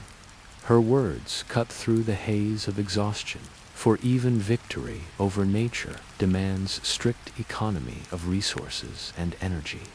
Below deck, the cook serves a sparse meal of hardtack soaked in water and steeped with dried leaves for flavor, alongside a thin gruel of split peas and salted pork, each spoonful swallowed with gratitude despite its blandness. I share my ration with the cabin boy, whose eyes are shadowed by fatigue, and he offers a shy smile as he huddles over his bowl, reminding me that youth here is measured not by years, but by resilience under hardship. While we eat, the surgeon moves among the men, applying compresses to bruised arms and splinting fractured fingers with bark and whalebone, his practiced hands transforming crude materials into tools of healing. He murmurs that infection from minor wounds can claim more lives than cannon fire, and he does not skimp on opium tincture to ease pain, for a rested body stands a far better chance when storms return or enemies appear. Above deck, I help Jasper, the carpenter, fashion a makeshift yard from 2 spare spars lashed crosswise, his instructions clear and patient as he teaches me the uses of wedges, cleats, and rattle-in ties to distribute the sail strain evenly. Each knot we practice carries centuries of tradition, from Mediterranean sailors to northern seafarers, a lineage of craftsmanship woven into every rope and plank. By late afternoon, the hold is reorganized, the storm wreckage stowed or jettisoned, and we uncoil fresh rigging to prepare for the next stretch of open sea. A hush falls as Captain Avery's parrot squawks from its cage, a lone burst of color among weathered faces, and Sanchez jokes that the bird knows more sea lore than any cabin boy. Its loud call draws laughter despite damp spirits, for humor remains a salve against weariness. As dusk nears, we stand at the rail to watch the horizon glow in shades of ember and rose, our silhouettes carved against the dying light, and I reflect on the day's trials, the roar of wind, the fury of waves, and the bond forged by shared labor and danger. The memories settle into me like barnacles on a hull, each one a reminder that life at sea demands both respect for nature's might and tenacity in the face of relentless challenge. As twilight slips into darkness, the lanterns are lit and placed along the rails, their glow soft and reassuring, and I take my station beside Marlowe for the third watch, the deck alive with the hum of rigging and the murmur of sailors sharing whispered stories. The night air carries a chill that seeps through layers of wool and canvas, reminding me that warmth here is earned by movement and the company of others. A sudden tapping at the rail draws my attention, and I find a young deckhand named Finn staring into the black water, his face pale beneath moonlight. Something's off, he murmurs, voice edged with unease. I thought I saw a lantern on the starboard bow. I peer into the gloom and catch a glimmer of light far away, bobbing like a distant star. I steady my voice, signal the watch, and he hurries to fetch a spare lantern, its amber beam swinging like a heartbeat. Moments later, Anne appears, her eyes narrowing as she spots the faint glow. Could be a lost fishing boat, she says, tone level yet alert, or a rival crew testing our vigilance. She motions to Sanchez, who douses one of the deck lights to sharpen the contrast, and I watch as the distant lantern seems to flicker in hesitation, then disappears behind a swell. We exchange glances, each mind racing with possibilities, for night encounters on the open sea bear risks as great as any storm. Anne presses her lips together. Keep your powder dry and your wits about you, she instructs. We will close in carefully. Steps echo on the deck as we lower a lantern to the quarterboat and launch it with measured, quiet oars, dipping without splash. I climb aboard, heart pounding, and we row toward the vanished light, guided only by faint glow and the whisper of waves. As we near the spot, nothing but dark water greets us, the foam swirling in silver eddies beneath our craft. Marlowe dips his lantern low and tosses a length of rope into the sea, calling out, "Hold fast, check for lines." The rope coils in his hand touch nothing but smooth rails. We drift in silence until Sanchez murmurs, "It's gone." Frustration hums among us, for the sea here plays tricks as old as time. Back aboard our ship, Anne stands waiting, the lantern in her hand steady, and she studies our faces. Either the light was a phantom, or someone meant to spy on us, she says, voice low. Either way, we stand ready. Her resolve steels our nerves, for in these moments, leaders shape the crew's courage as surely as carpenters shape wood. We climb back onto the deck and secure the quarterboat, each movement careful under the watchful lantern light. As I step ashore into the hush of the rolling ship, I recall that sailors once believed such apparitions were spirits testing mortal souls, and I shiver at the thought that the ocean harbors secrets beyond human ken. By the fifth bell, my watch ends, and I descend into the hammock net, each berth a fragile cradle beneath the flicker of lanterns. I close my eyes to the creak of timbers, resolve mingling with exhaustion, and I think of the vanished lantern that lured us into the depths.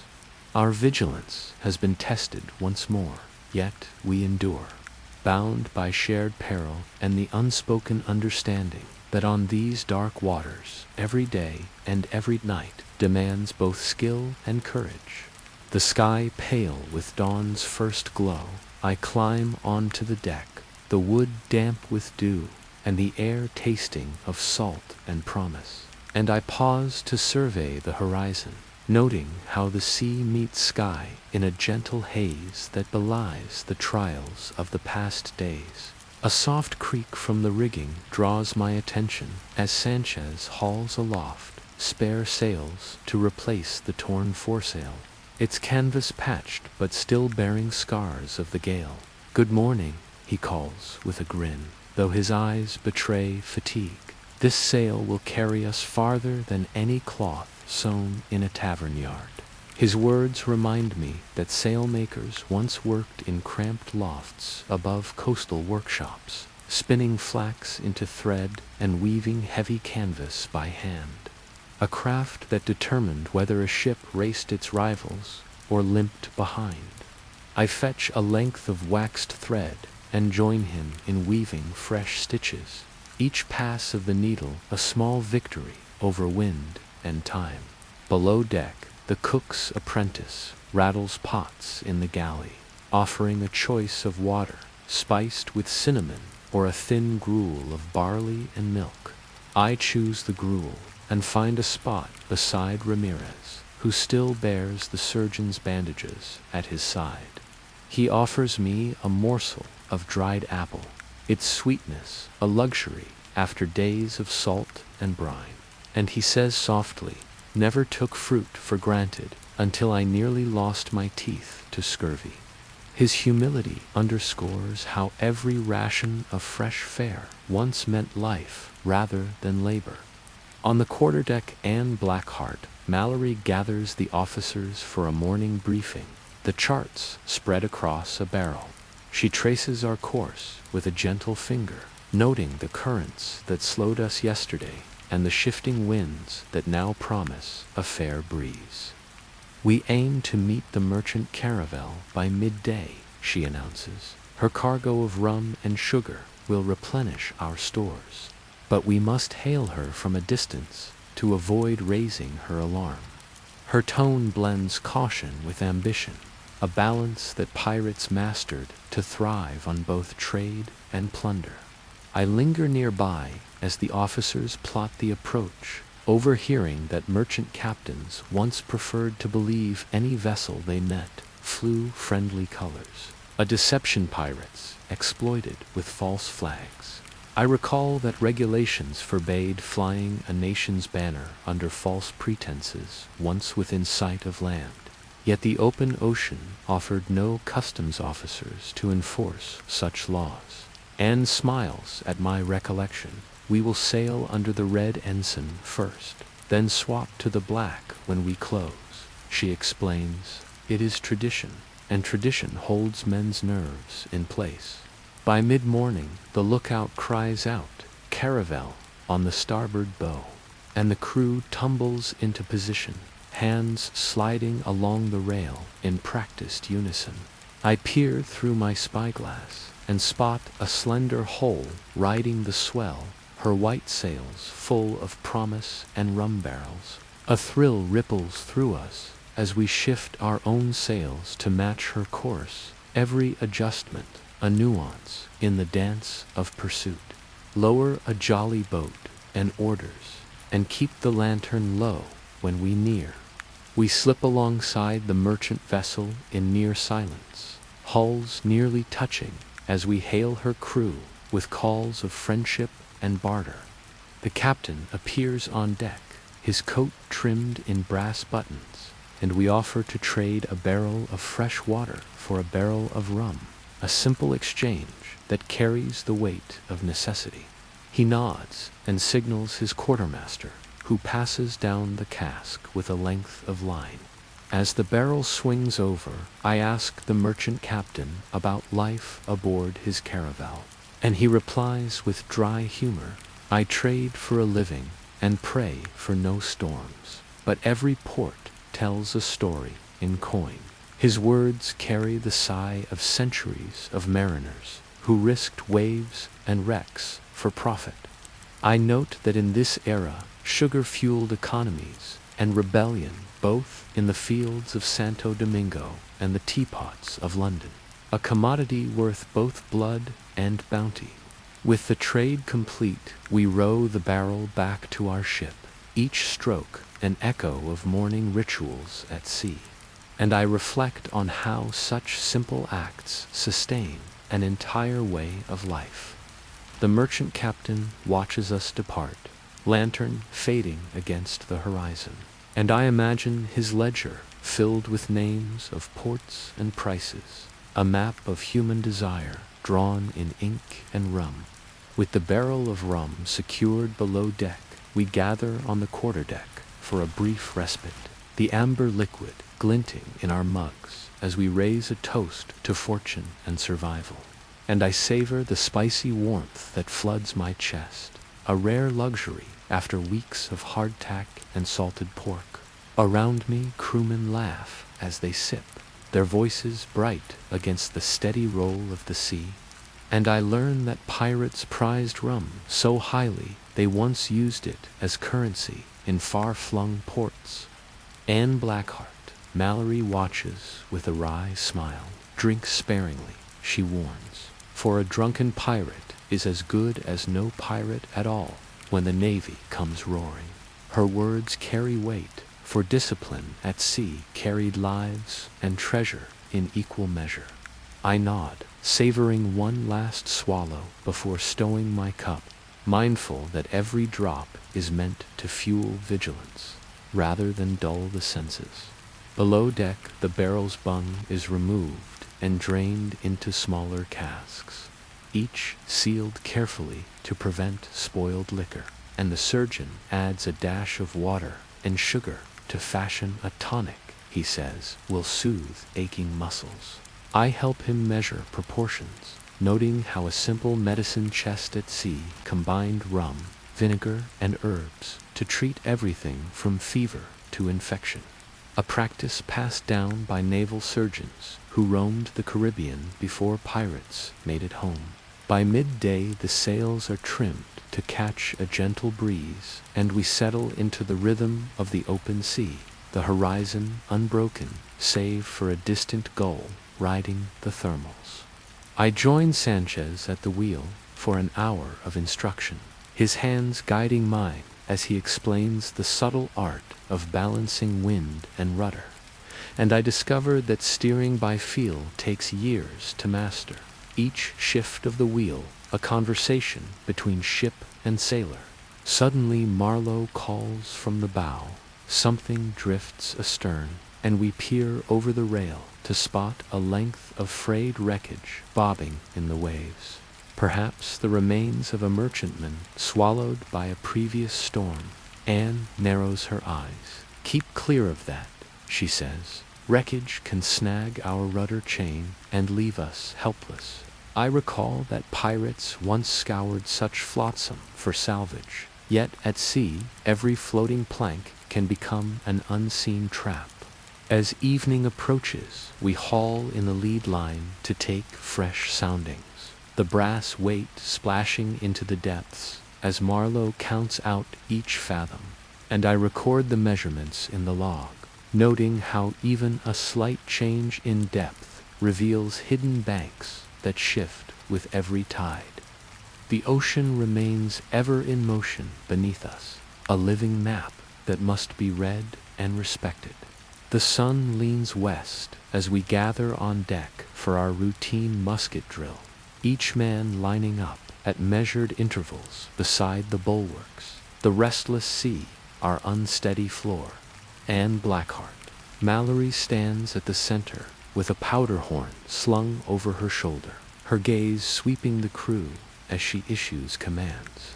"Load at will," she calls, "but remember, the powder must stay dry and the ball seated firmly, for a misfire here is as good as a surrender." I kneel on one knee, ramrod in hand, and follow her instructions precisely. Pour powder into the pan, close the frizzen, pour more powder into the barrel, seat the ball on top, then ram home until the lead sings with tight promise. Around me, the click of flint against steel punctuates the sea's roar, each spark a lesson in discipline and danger. I recall that pirates often practiced these drills at dawn and dusk, for the surprise of an ill-trained crew could mean a swift defeat when boarding an enemy ship. "Aim for the mizzenmast when I say fire," and adds with a wry tilt of her head, "A crippled mast slows a ship more surely than a broadside." We shoulder our muskets in unison and take aim at a spare mast section lashed to the rail. Her voice rings out, "Fire," and a wave of smoke and thunder fills the air. The wooden target shivers under the volley, splinters dancing like confetti across the deck. A cheer rises, half relief and half pride, as we clear our pieces in a practiced sweep.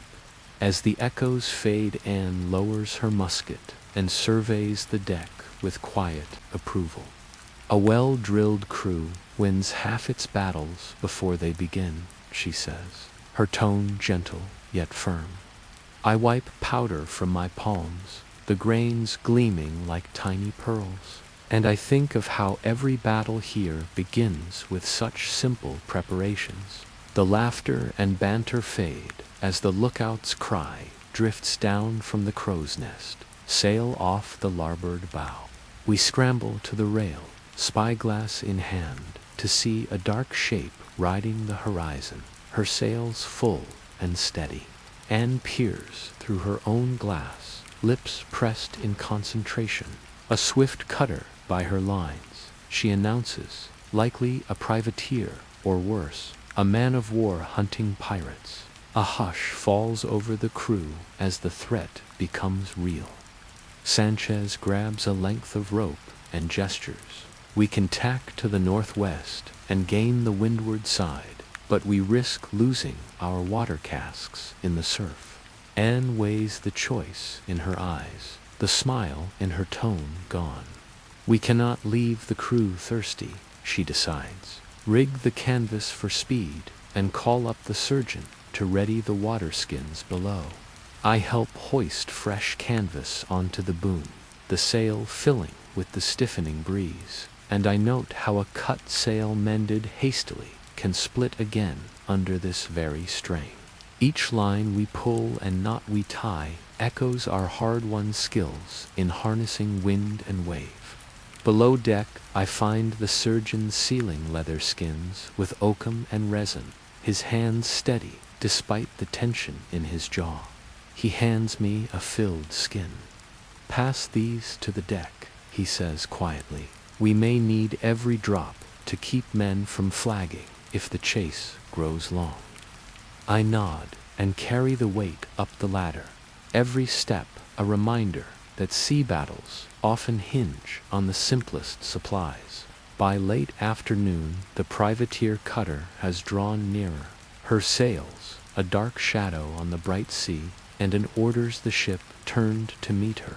We tack together, the wind pushing us toward the threat, my heart thundering as I secure a line at the rail. The cutter's sails respond, a mirrored dance on the waves. As the two vessels close, I ready my musket once more, recalling Anne's drill, and I steal a glance at the merchant rum barrel nestled in the hold.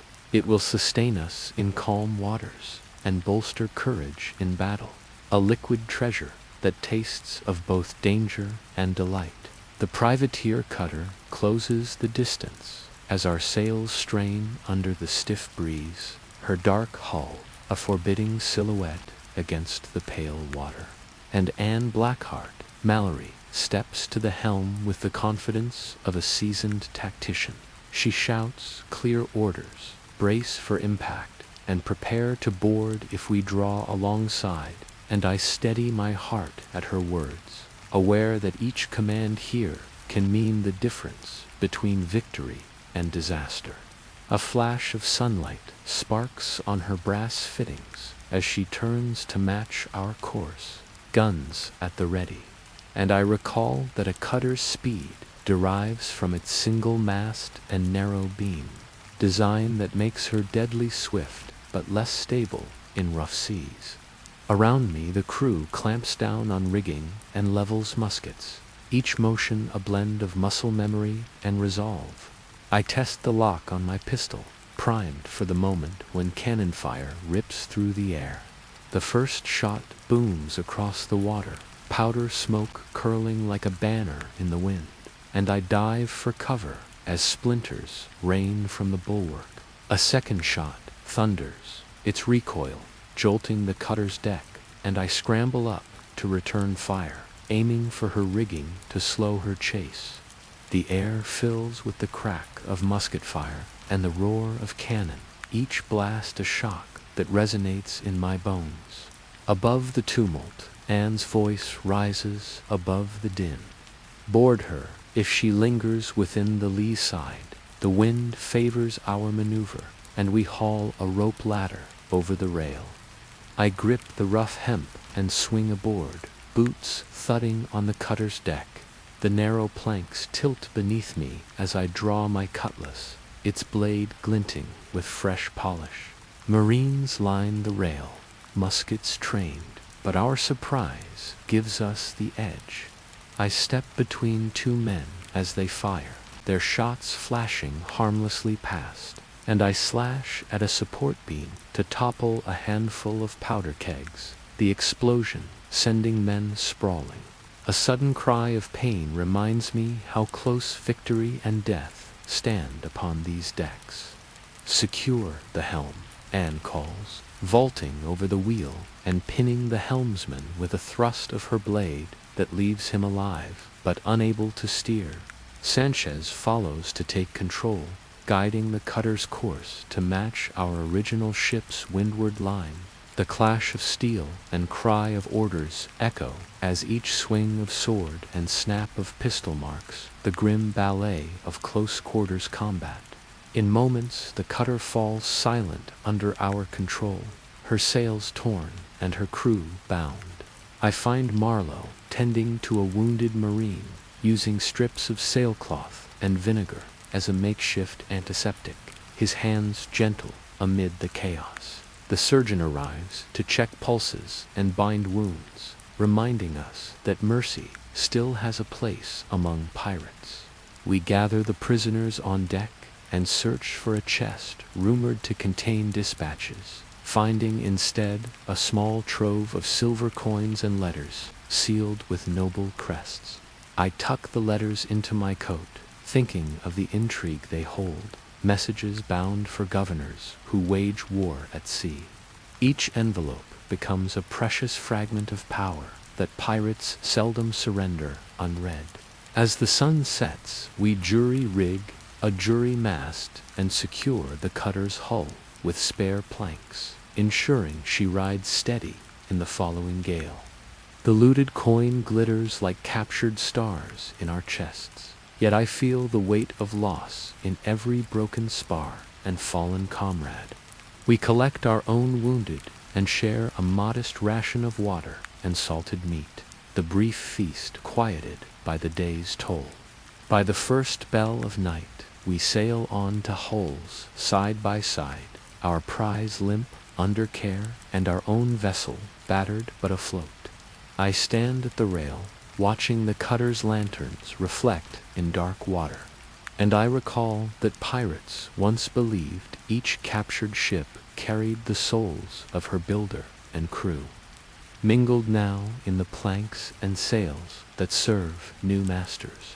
The lantern glow flickers below deck as the surgeon and his apprentice tend to the wounded, their lanterns casting dancing shadows over soaked bandages and emptied pewter basins.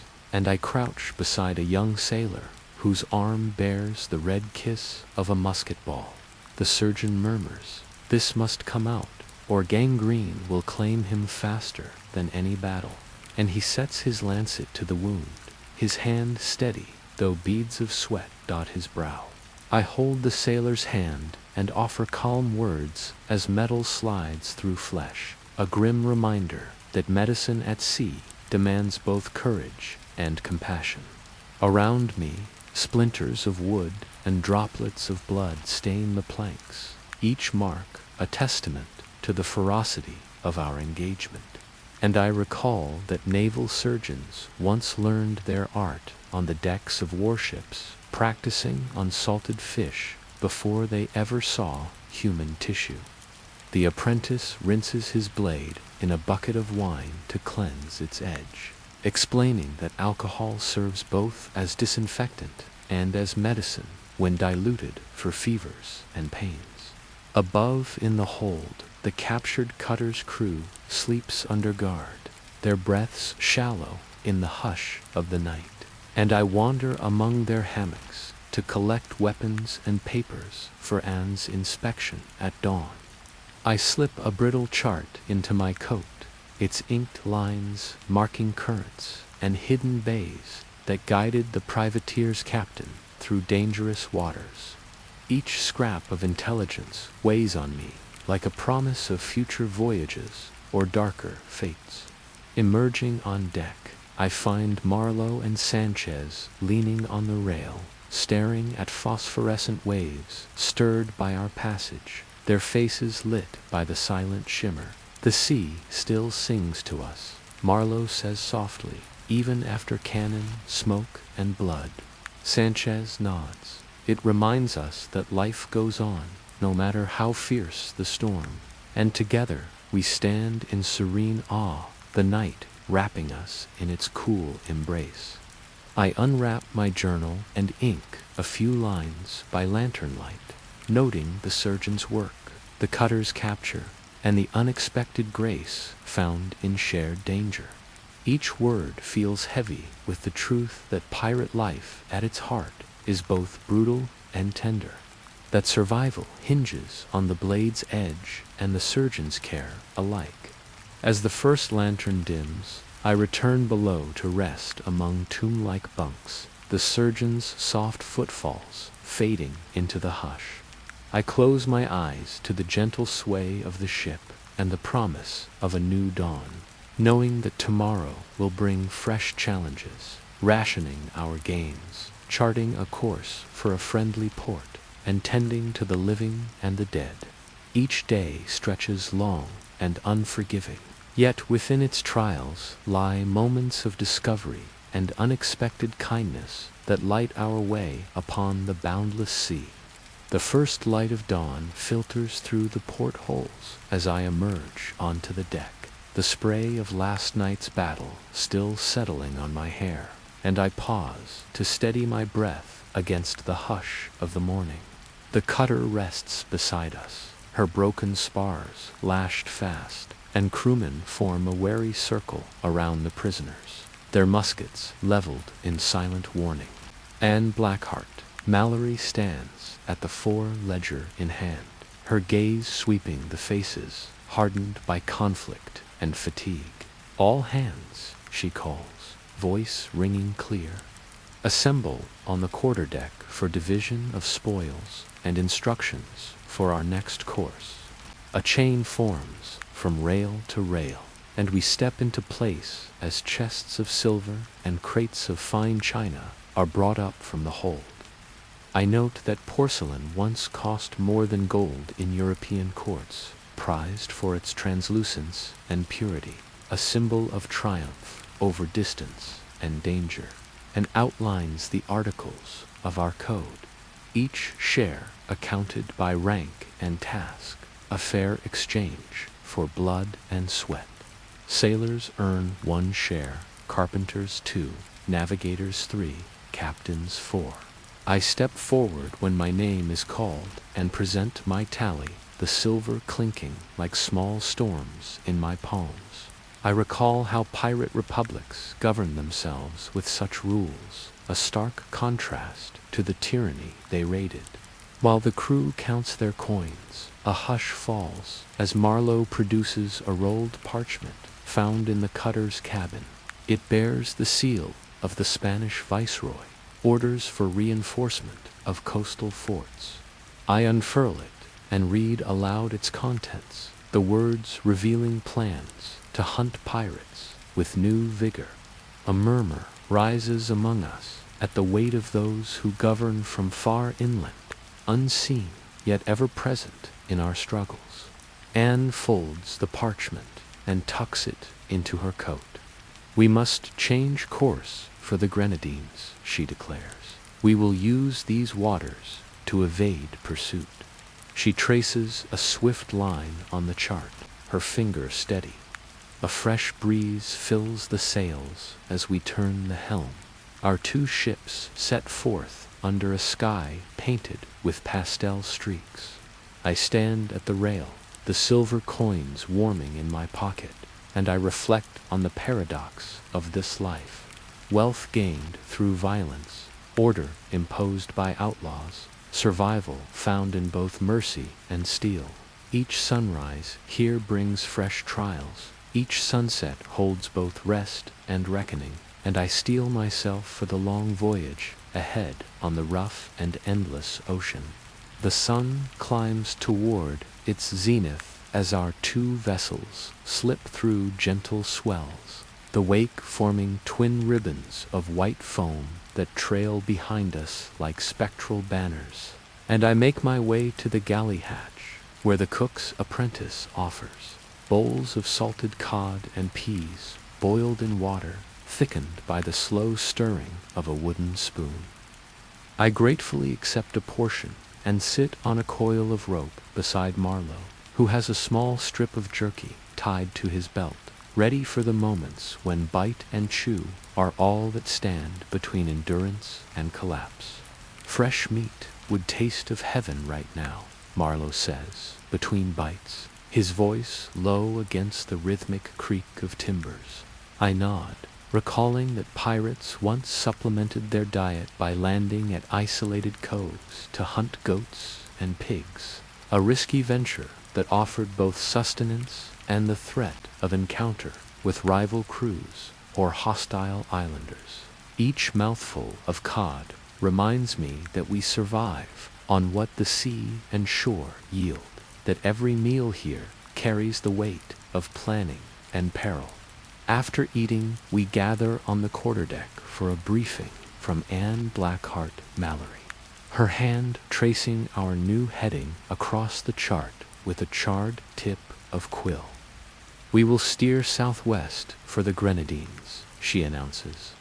"The islands there sit beyond the Viceroy's favored shipping lanes and may offer water and fruit we can spare for our next passage."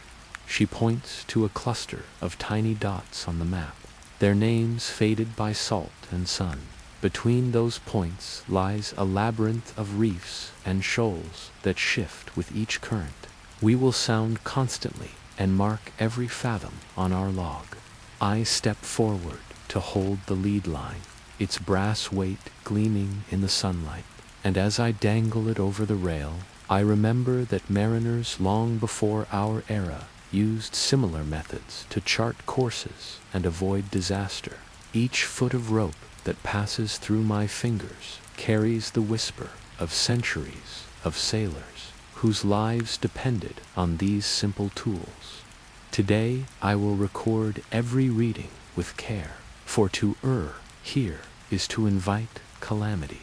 By mid-afternoon, the wind shifts slightly to the north, and the cutter's jury mast creaks in protest under the strain of fresh canvas. I help Sanchez tighten the stays and adjust the braces, his fingers nimble as he knots each line. He jokes that our prize ship now serves as a loyal companion rather than an adversary, a reminder that even the fiercest rival can become an ally when necessity demands. I laugh, despite shoulders aching from the morning's labor, appreciating how humor binds a weary crew. As the sun wavers over the water's mirror, we spot dark shapes ahead, the tops of palm trees just skimming the horizon, and a cheer erupts as hope dances in our eyes. And orders the helm set for the closest isle. "We may find fresh water and guava," she says, her tone bright with promise. Around me, the crew scrambles to ready the longboats, checking oars and patching minor tears in the canvas awning, each task a vital thread in the web of survival. Before we lower into the longboats, I pause at the rail to watch the cutter. It sails a pale ghost under the afternoon sky, and I think of how our lives here are measured, not in days, but in moments of courage and care. The sea stretches endless before us, its surface dotted with reefs and currents that test every seam and seamanship. I grip the rail with gratitude for my bearings and resolve for the trials to come, knowing that each dawn and each dusk deepen the story I carry of life at the mercy of wind and wave.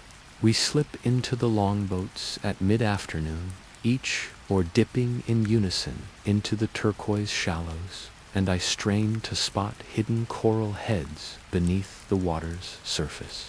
The hull of our ship drifts just beyond, her sails slack but proud against the sky as we push toward the sandy beach.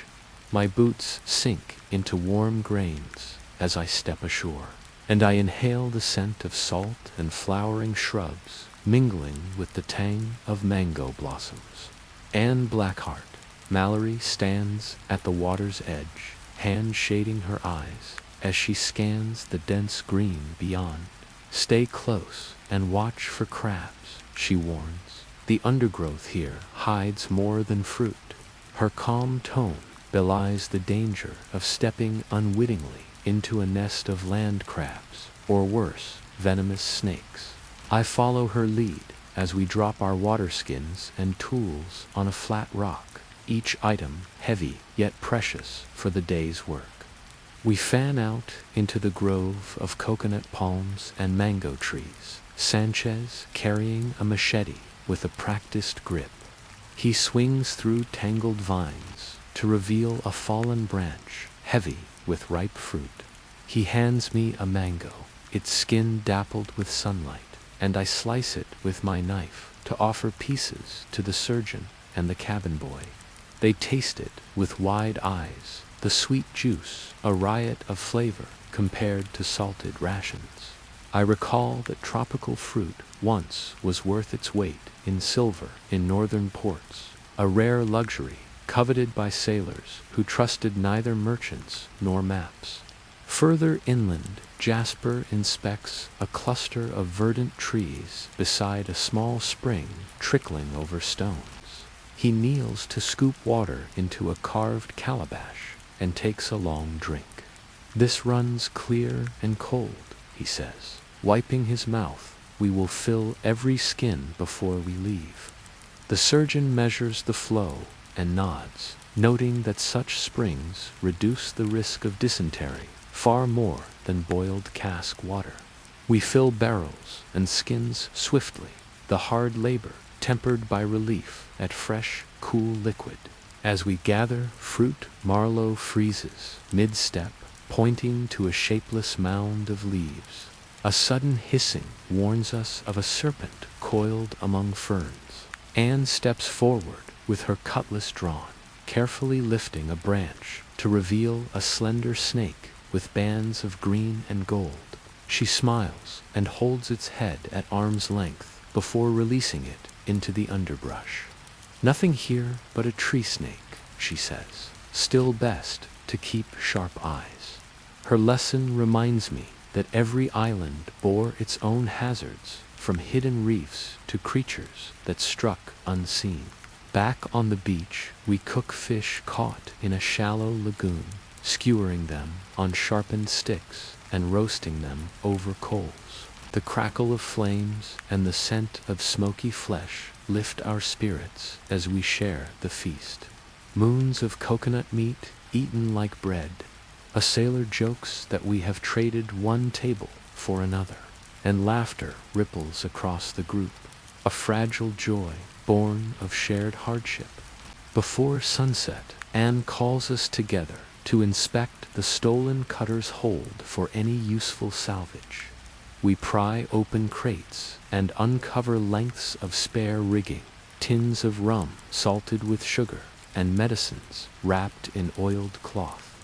Each find adds to our stores and lifts our spirits, a reminder that salvage once was the backbone of survival at sea. I tuck a small vial of laudanum into my pocket for pain's sake, grateful for the surgeon's foresight. As the sun dips behind a ragged skyline of palms and rock, we push the longboats back out to sea, oars whispering against water. I look back at the island's green silhouette fading in twilight, each tree and spring a gift we paid for in sweat and watchfulness. Boarding our own ship, I feel the weight of freshly filled skins and fruit skins at my belt, a bounty earned by careful planning and daring steps into the unknown. We climb back aboard our vessel under a sky-tinted rose and indigo, each crewman hauling barrels of fresh spring water and woven baskets heavy with mangoes and coconuts, the deck creaking beneath our load as though the ship itself sighs in relief at the prospect of replenished stores. Anne Blackheart, Mallory calls out instructions, her voice calm though firm. Lay the water casks along the starboard side and secure the fruit in the hold. We will distribute it sparingly for the next week's passage. Each barrel is rolled with care, spun into a cradle of ropes and dunnage to prevent rolling when the sea grows rough. Below deck, the surgeon and his apprentice set to work slicing fruit into wooden bowls, their knives flashing in the lantern light. He explains that fresh fruit must be consumed quickly to avoid spoilage, and that its vitamin C content acts as a simple antidote to scurvy's creeping threat. He offers me a slice of coconut, its flesh firm and sweet, and I marveled that such a simple treat once commanded fortunes in the markets of London and Bordeaux.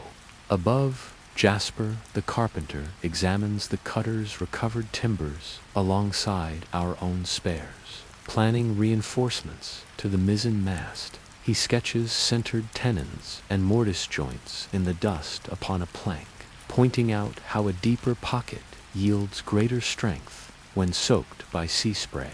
I nod in understanding, recalling that oak timbers, once seasoned in freshwater rivers, held far better against rot than any exotic wood. His confidence reminds me that mastery of simple engineering underpins every voyage's success. As the cargo is secured, I spot a startled movement near the galley hatch. A small monkey with wide eyes and tufted ears, clutching a half-eaten mango. It chatters in alarm, its tiny fists gripping the fruit, and I realize it must have clung to a barrel on our longboat return. The cabin boy flinches as it leaps onto his shoulder, and he cries out, "A ship's monkey will be the death of me." The surgeon rushes to calm us, explaining that such animals once served as ship mascots, kept for companionship and to warn of snakes below deck. The monkey scampers up the rigging, chattering like a herald, and its antics bring laughter to tired faces, a brief balm against the day's toil. In the twilight, I gather the officers for a quick council, unrolling the chart once more to verify our course to the Grenadines. Anne traces our new heading, mindful of the shifting currents that sweep between islands known to Dutch and English traders alike. She recounts how past captains often relied on pilot books compiled by merchants. Yet even the greatest charts could not predict sudden storms or hidden shoals formed by shifting sands. Her eyes gleam with both respect and mischief as she adds, "We sail at first light, steered by star and compass, until we spy green hills on the horizon." By late evening the deck settles too quiet, lanterns dimmed except for the watch's glow, and I make my rounds to inspect lines and check that each loose end is coiled and stowed. The monkey appears at my elbow, offering me a coconut, half as though in gratitude, and I smile, tucking it into the galley for the surgeon's care. The sea stretches before us, dark and endless, each swell a living pulse beneath wooden hull and iron nail. As the first bell tolls, I descend into my hammock, the scent of salt and mango lingering in my senses, and I reflect on how this life demands constant vigilance, skill, and solidarity. Each day brings new challenges, from battling wind and wave to mending timbers and battling hunger. Yet within those trials lies an unexpected warmth, the shared laughter at a monkey's antics, the pride of freshwater sailors, once deemed impossible to deliver, and the unbroken thread of history woven through every knot and plank. The moon sails high and unclouded as I stir from my hammock at the bell of the third watch. The deck bathed in silver light and alive with the gentle moan of rigging coaxed by a light breeze, and I pad across the planks to my station at the starboard rail. The air is cool against my skin, laced with salt and the faint perfume of mango oil left on the deck from this afternoon's harvest. I pause to inhale deeply, the night familiar and strange, for every creak and sigh of the ship speaks of her endless journey.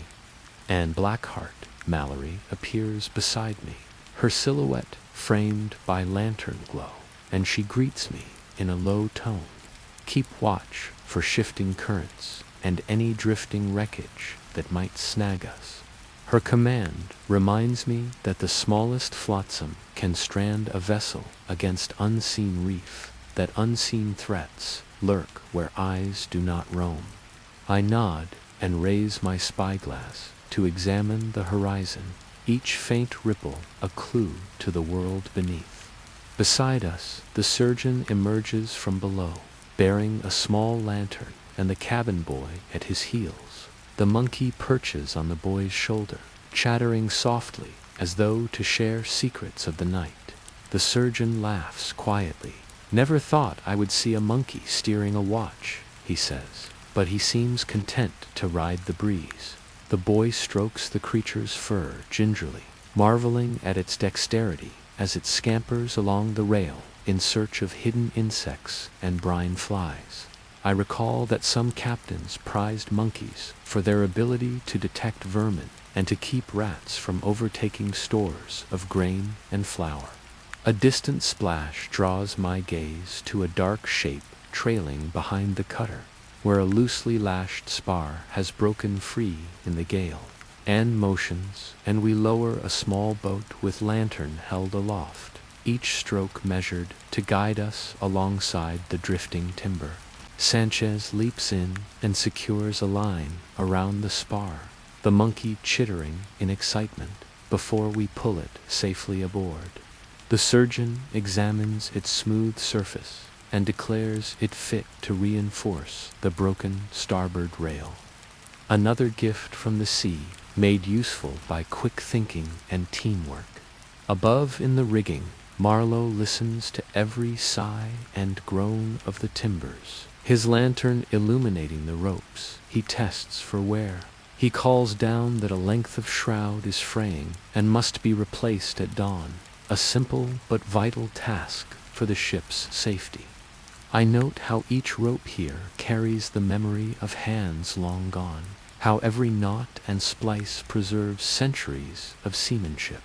Across the deck, Anne writes notes into her log, recording the retrieved spar and the state of our stores. She adds fuel to the lanterns and checks the oil, ensuring no flame flickers out in the dark. Beneath her practical diligence, I sense the trust of a crew that knows every skill is as essential as a cutlass in this life. As my watch ends with the 6th bell, I step down into the hammock netting, the ship's lullaby guiding me toward sleep. I close my eyes to the hush of lantern light and the rhythmic pulse of the ocean against the hull. In my mind, I replay the day's lessons, the taste of mango and coconut, the strength of fresh water drawn from a hidden spring, the cunning needed to salvage driftwood, and the companionship found in creatures, both human and simian.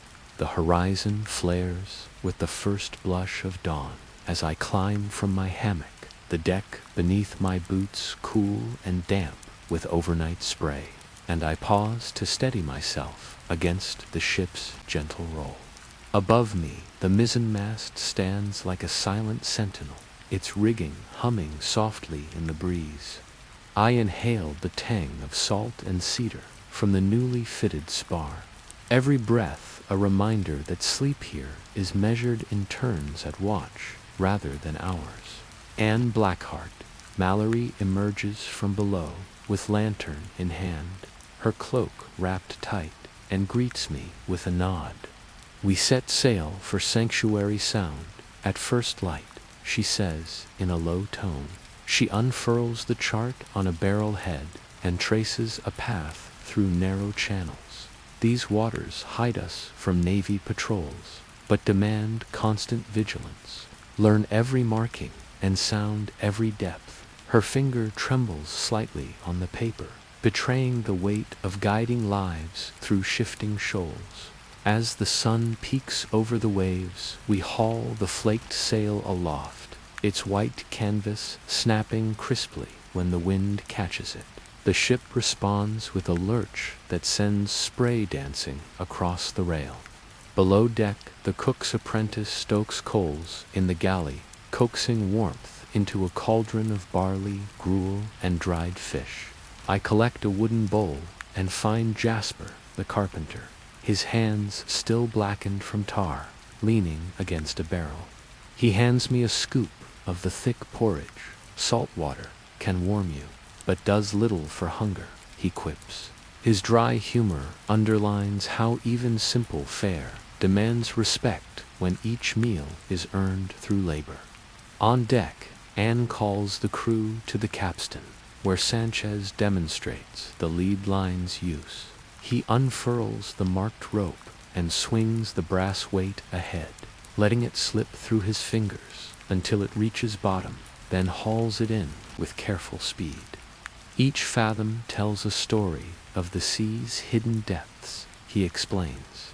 Our lives depend on these readings more than any powder or cutlass. I step forward to take my turn at the line, feeling its weight plunge into the dark water, each foot of rope a lesson in humility before the ocean's vast unknown. By mid-morning, the lookout's cry rings out, 6 fathoms off the starboard bow, and Anne adjusts our course to follow the deeper channel. We ease the wheel over, the deck falling under our new heading, each movement guided by shared experience and the unspoken understanding that this dance with wind and tide demands constant attention. As the clock of the ship's bell tolls the 4th hour of the watch, I find myself on deck amid a lull in tasks, the sun climbing toward its apex and gilding the tips of the sails with a fierce brilliance. The air shimmers with heat, turning the rigging into a lattice of wavering lines against the sky.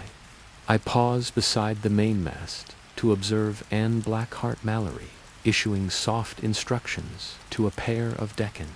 "Skewer the new jackstay into place," she says calmly, pointing to the length of oak that will support our spare sail when the wind shifts. "We must be ready to set it at a moment's notice." She gestures to a coil of rope that hangs from a belaying pin, its fibers bleached pale by sun and salt. I step forward to assist, recalling that jackstays once carried lanterns aloft in the old days of merchant vessels, their light guiding ships into harbor long before modern buoys. Now they serve a more practical purpose in storing essential gear. I pass one end of the oak spar to Sanchez and brace the other against the bulwark. The deckhands heft mallets and stakes, driving tapered wooden pegs through iron hoops to hold the timber tight against the mast.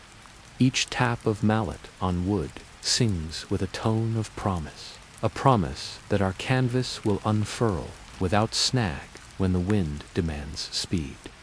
I note how every plank and joint must withstand the constant tension of sail and sea, how a single loose peg can cascade into failure under stress.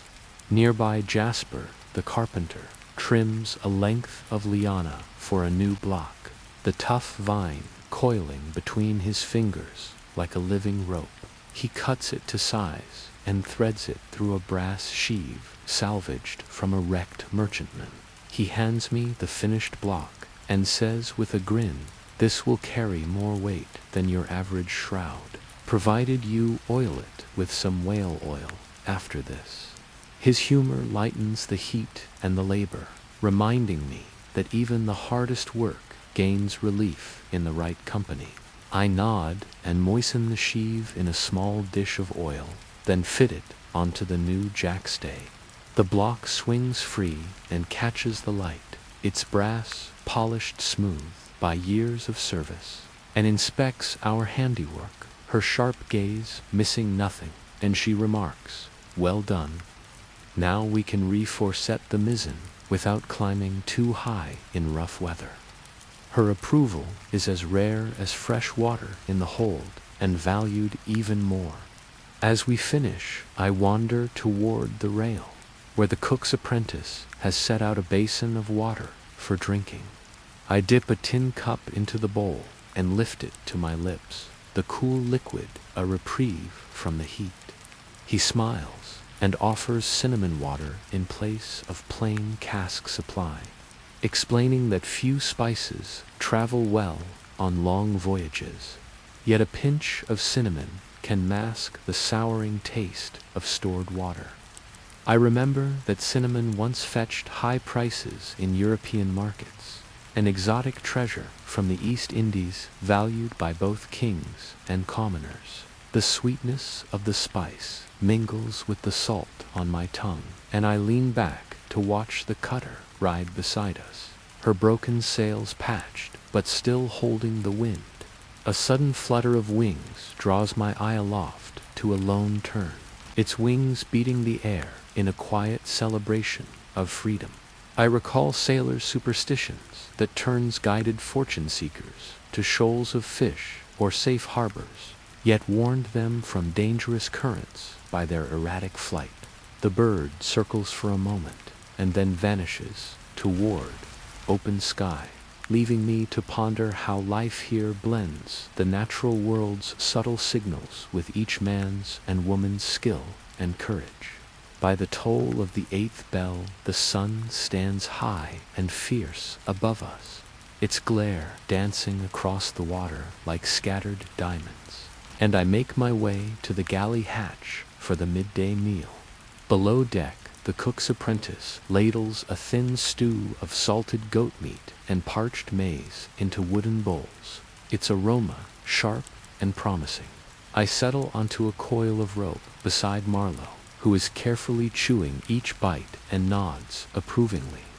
A slow chew stretches this stew across ours, he observes, and keeps our stomachs from gnawing at our guts. His dry humor reminds me that hunger ranks among a pirate's greatest adversaries, worse than a navy frigate or a rogue wave. I swallow and taste the stew's savory depth, grateful for every morsel hardened by necessity. After the meal, Anne Blackheart Mallory summons the navigators to the quarterdeck, where she places a small sextant beside the compass. Our course skirts the outer reef at low tide, she explains. We must time our passage with precise quarter readings, lest we founder on submerged coral.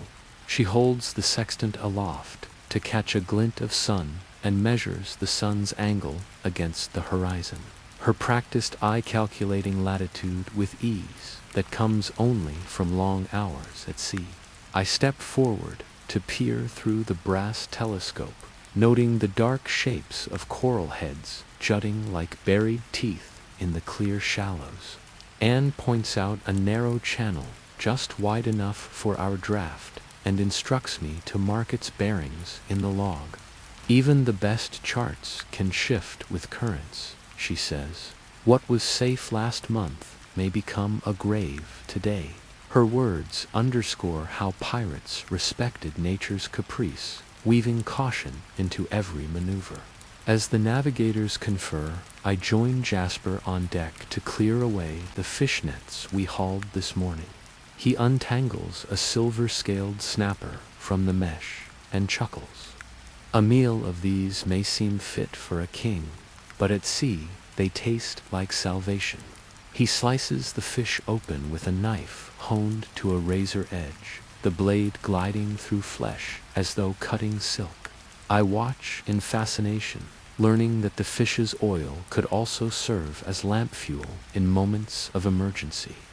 Across the deck, a sudden shout draws our gaze to a pair of rafts drifting nearer, cast off from some shipwreck, perhaps. An orders a longboat lowered, and we row toward the wreckage, each splash of oar reminding me that pirates scavenged both treasure and timber from such flotsam. We haul aboard broken barrels and planks, waterlogged but still serviceable. I heft a heavy stave and note the blackened growth of barnacles at its base, proof that wood yields its secrets only to those who dare recover them. By mid-afternoon, we return with our salvaged haul, adding to the day's bounty new materials for repair and new stories of survival, tested against reef and wreck. Each task, each measure taken, each bite of stew shapes this living chronicle of hardship and ingenuity upon the restless canvas of the high seas. As the sun begins its slow fall toward the horizon, I join the crew in the waist to attend the cutter's hull, where water seepage has begun beneath the patched planks. The surgeon sounded the hold 2 hours ago and discovered a fresh trickle at the seam near the bilge pump. Now, with tallow, oakum, and a hot iron mallet in hand, I kneel beside Jasper, the carpenter, whose experienced fingers guide mine. Press the oakum deep into the crack, he instructs, or the next swell will pry it loose. I work the rope-made fibers into the gap, each press a small battle against the sea's persistent claim. Jasper heats the iron rod until it glows molten orange, and then presses it against the oakum sealing resin within the fibers and bonding them to the oak plank. The hiss of steam and the smell of burnt fiber remind me that shipboard repair demands mastery of both fire and wood. Nearby, Sanchez and Marlowe haul fresh water from the newly filled casks and ration it carefully among thirsty men. Each sailor receives a cup of clear, sweet liquid to drink now, and a smaller measure to hold until the next watch. I stand by to record the distribution in the log, knowing that precious water must last until we find the next spring or friendly port. The surgeon moves among the group, blessing each cup with a pinch of sugar and cinnamon, explaining that sugar masks off flavors and cinnamon holds simple antiseptic properties. As the hull sealing continues, I glance aloft to see deckhands tightening ropes on the mizzen shrouds, their arms straining with effort. I note how every tightened line and every straightened spar restores order to the vessel.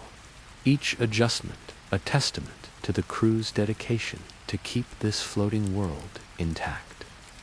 A sudden gust rattles the rigging, and I steady myself on the deck, recalling that even routine weather can test repairs made only hours before. By late afternoon, the hull holds firm, and the water level in the hold has stopped rising. I help Jasper collect his tools and join a small group on the quarterdeck to inspect the salvaged planks from wreckage. We fit a new length of timber into a broken rail after stripping away barnacles with a sharpened chisel. Every scrape a note in the symphony of survival and salvage. The sea stretches around us, calm and expansive, but I sense a tension beneath the beauty, a reminder that every moment of peace may serve as a prelude to struggle. As the lanterns are lit for the coming watch, I wrap a fresh slice of coconut in cloth for my supper, a simple reward for hours spent at the mercy of wood and tide.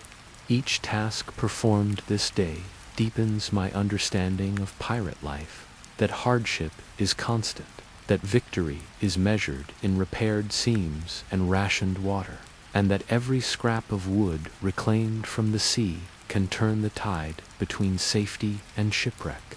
The lanterns settle into their sockets as dusk deepens, their warm glow flickering against the weathered planks, and I prepare for the evening watch by gathering my blanket cloak and tightening the straps on my small satchel of journals and quills. The deck hums with quiet activity as sailors secure loose gear and test the lashings of barrels and casks. Each knot and bolt a bulwark against the capricious sea. Anne Blackheart, Mallory strides past, her silhouette tall and unyielding, and she offers a brief nod in my direction before moving on to inspect the chart. She traces a path toward Sanctuary Sound, her finger careful to avoid a small mark denoting a submerged reef. The currents twist at night, she reminds the navigators, her voice low yet carrying to every ear We must watch for eddies that could pull us off course. Her warning underscores the hidden power of darkness, when sight fails and only skill and experience guide a vessel. I take position at the starboard rail, the salt breeze cool against my cheeks, and I scan the inky water beneath a canopy of stars. The surgeon leans beside me, his lantern casting a soft pool of light on the deck, and he rests a hand on my shoulder. Notice how the eddies swirl a different shade, he says quietly. The phosphorescent plankton here gleams in arcs, revealing where the current bends. I watch as faint luminescence drifts in arcs around the hull, tracing invisible lines in the sea. His insight reminds me that the ocean often reveals its secrets through subtle signs, accessible only to those who learn to observe. Suddenly, a distant chime echoes across the deck, one of the deckhands testing the forecastle bell for leaks in its clapper. The soft resonance drifts across the gunwale, and I recall that bells once served as timekeepers and alarms, their peals marking each hour and warning of impending storms or approaching vessels. I check my watch, noting the hour and recording it in my log alongside the depth readings and course adjustments, each entry a signpost in the unfolding chronicle of this voyage. As the watch deepens, I notice the monkey appearing at my elbow, its bright eyes curious in the lantern glow. It holds a small coconut shell cup it pilfered from the galley and offers it to me in a gesture of camaraderie. I laugh softly and accept the gift, lifting the shell to taste the last drops of water that remain. The surgeon chuckles and says, "Even the creatures learn to bargain at sea," and his gentle humor warms the chill of evening. A sudden flicker of motion on the horizon draws my gaze. A lone lantern bobbing on the water's edge, too steady to be driftwood and too distant to be a boarding lantern. Anne calls down from the quarterdeck, "Keep sharp and ready. Any light at this hour demands caution." The crew snaps to alertness, muskets cradled and powder horns at the ready, while the officers confer in hushed tones. I slip into a stance alongside Sanchez, our shoulders touching as we share silent determination. Moments stretch in the hush as the lantern swings in gentle arcs, each pass revealing nothing but black water and shifting stars. Finally, it vanishes behind a rolling swell, and a collective exhale ripples among the watch. "False alarm," Anne declares, her tone relieved yet unshaken, but we remain vigilant. Her leadership binds us together, forging unity through shared tension and relief. As the night deepens, I descend into the hammock netting beneath the lie deck. The lull of waves a steady heartbeat beneath a canopy of lantern glow. My thoughts drift to the phosphorescent currents and the lonely lantern that tested our readiness. In this world of salt and starlight, every sight and sound demands attention, and each day and night adds new pages to the living history of piracy. The fierce struggle against nature, the alliances born of necessity, and the unexpected moments of wonder hidden within the storm.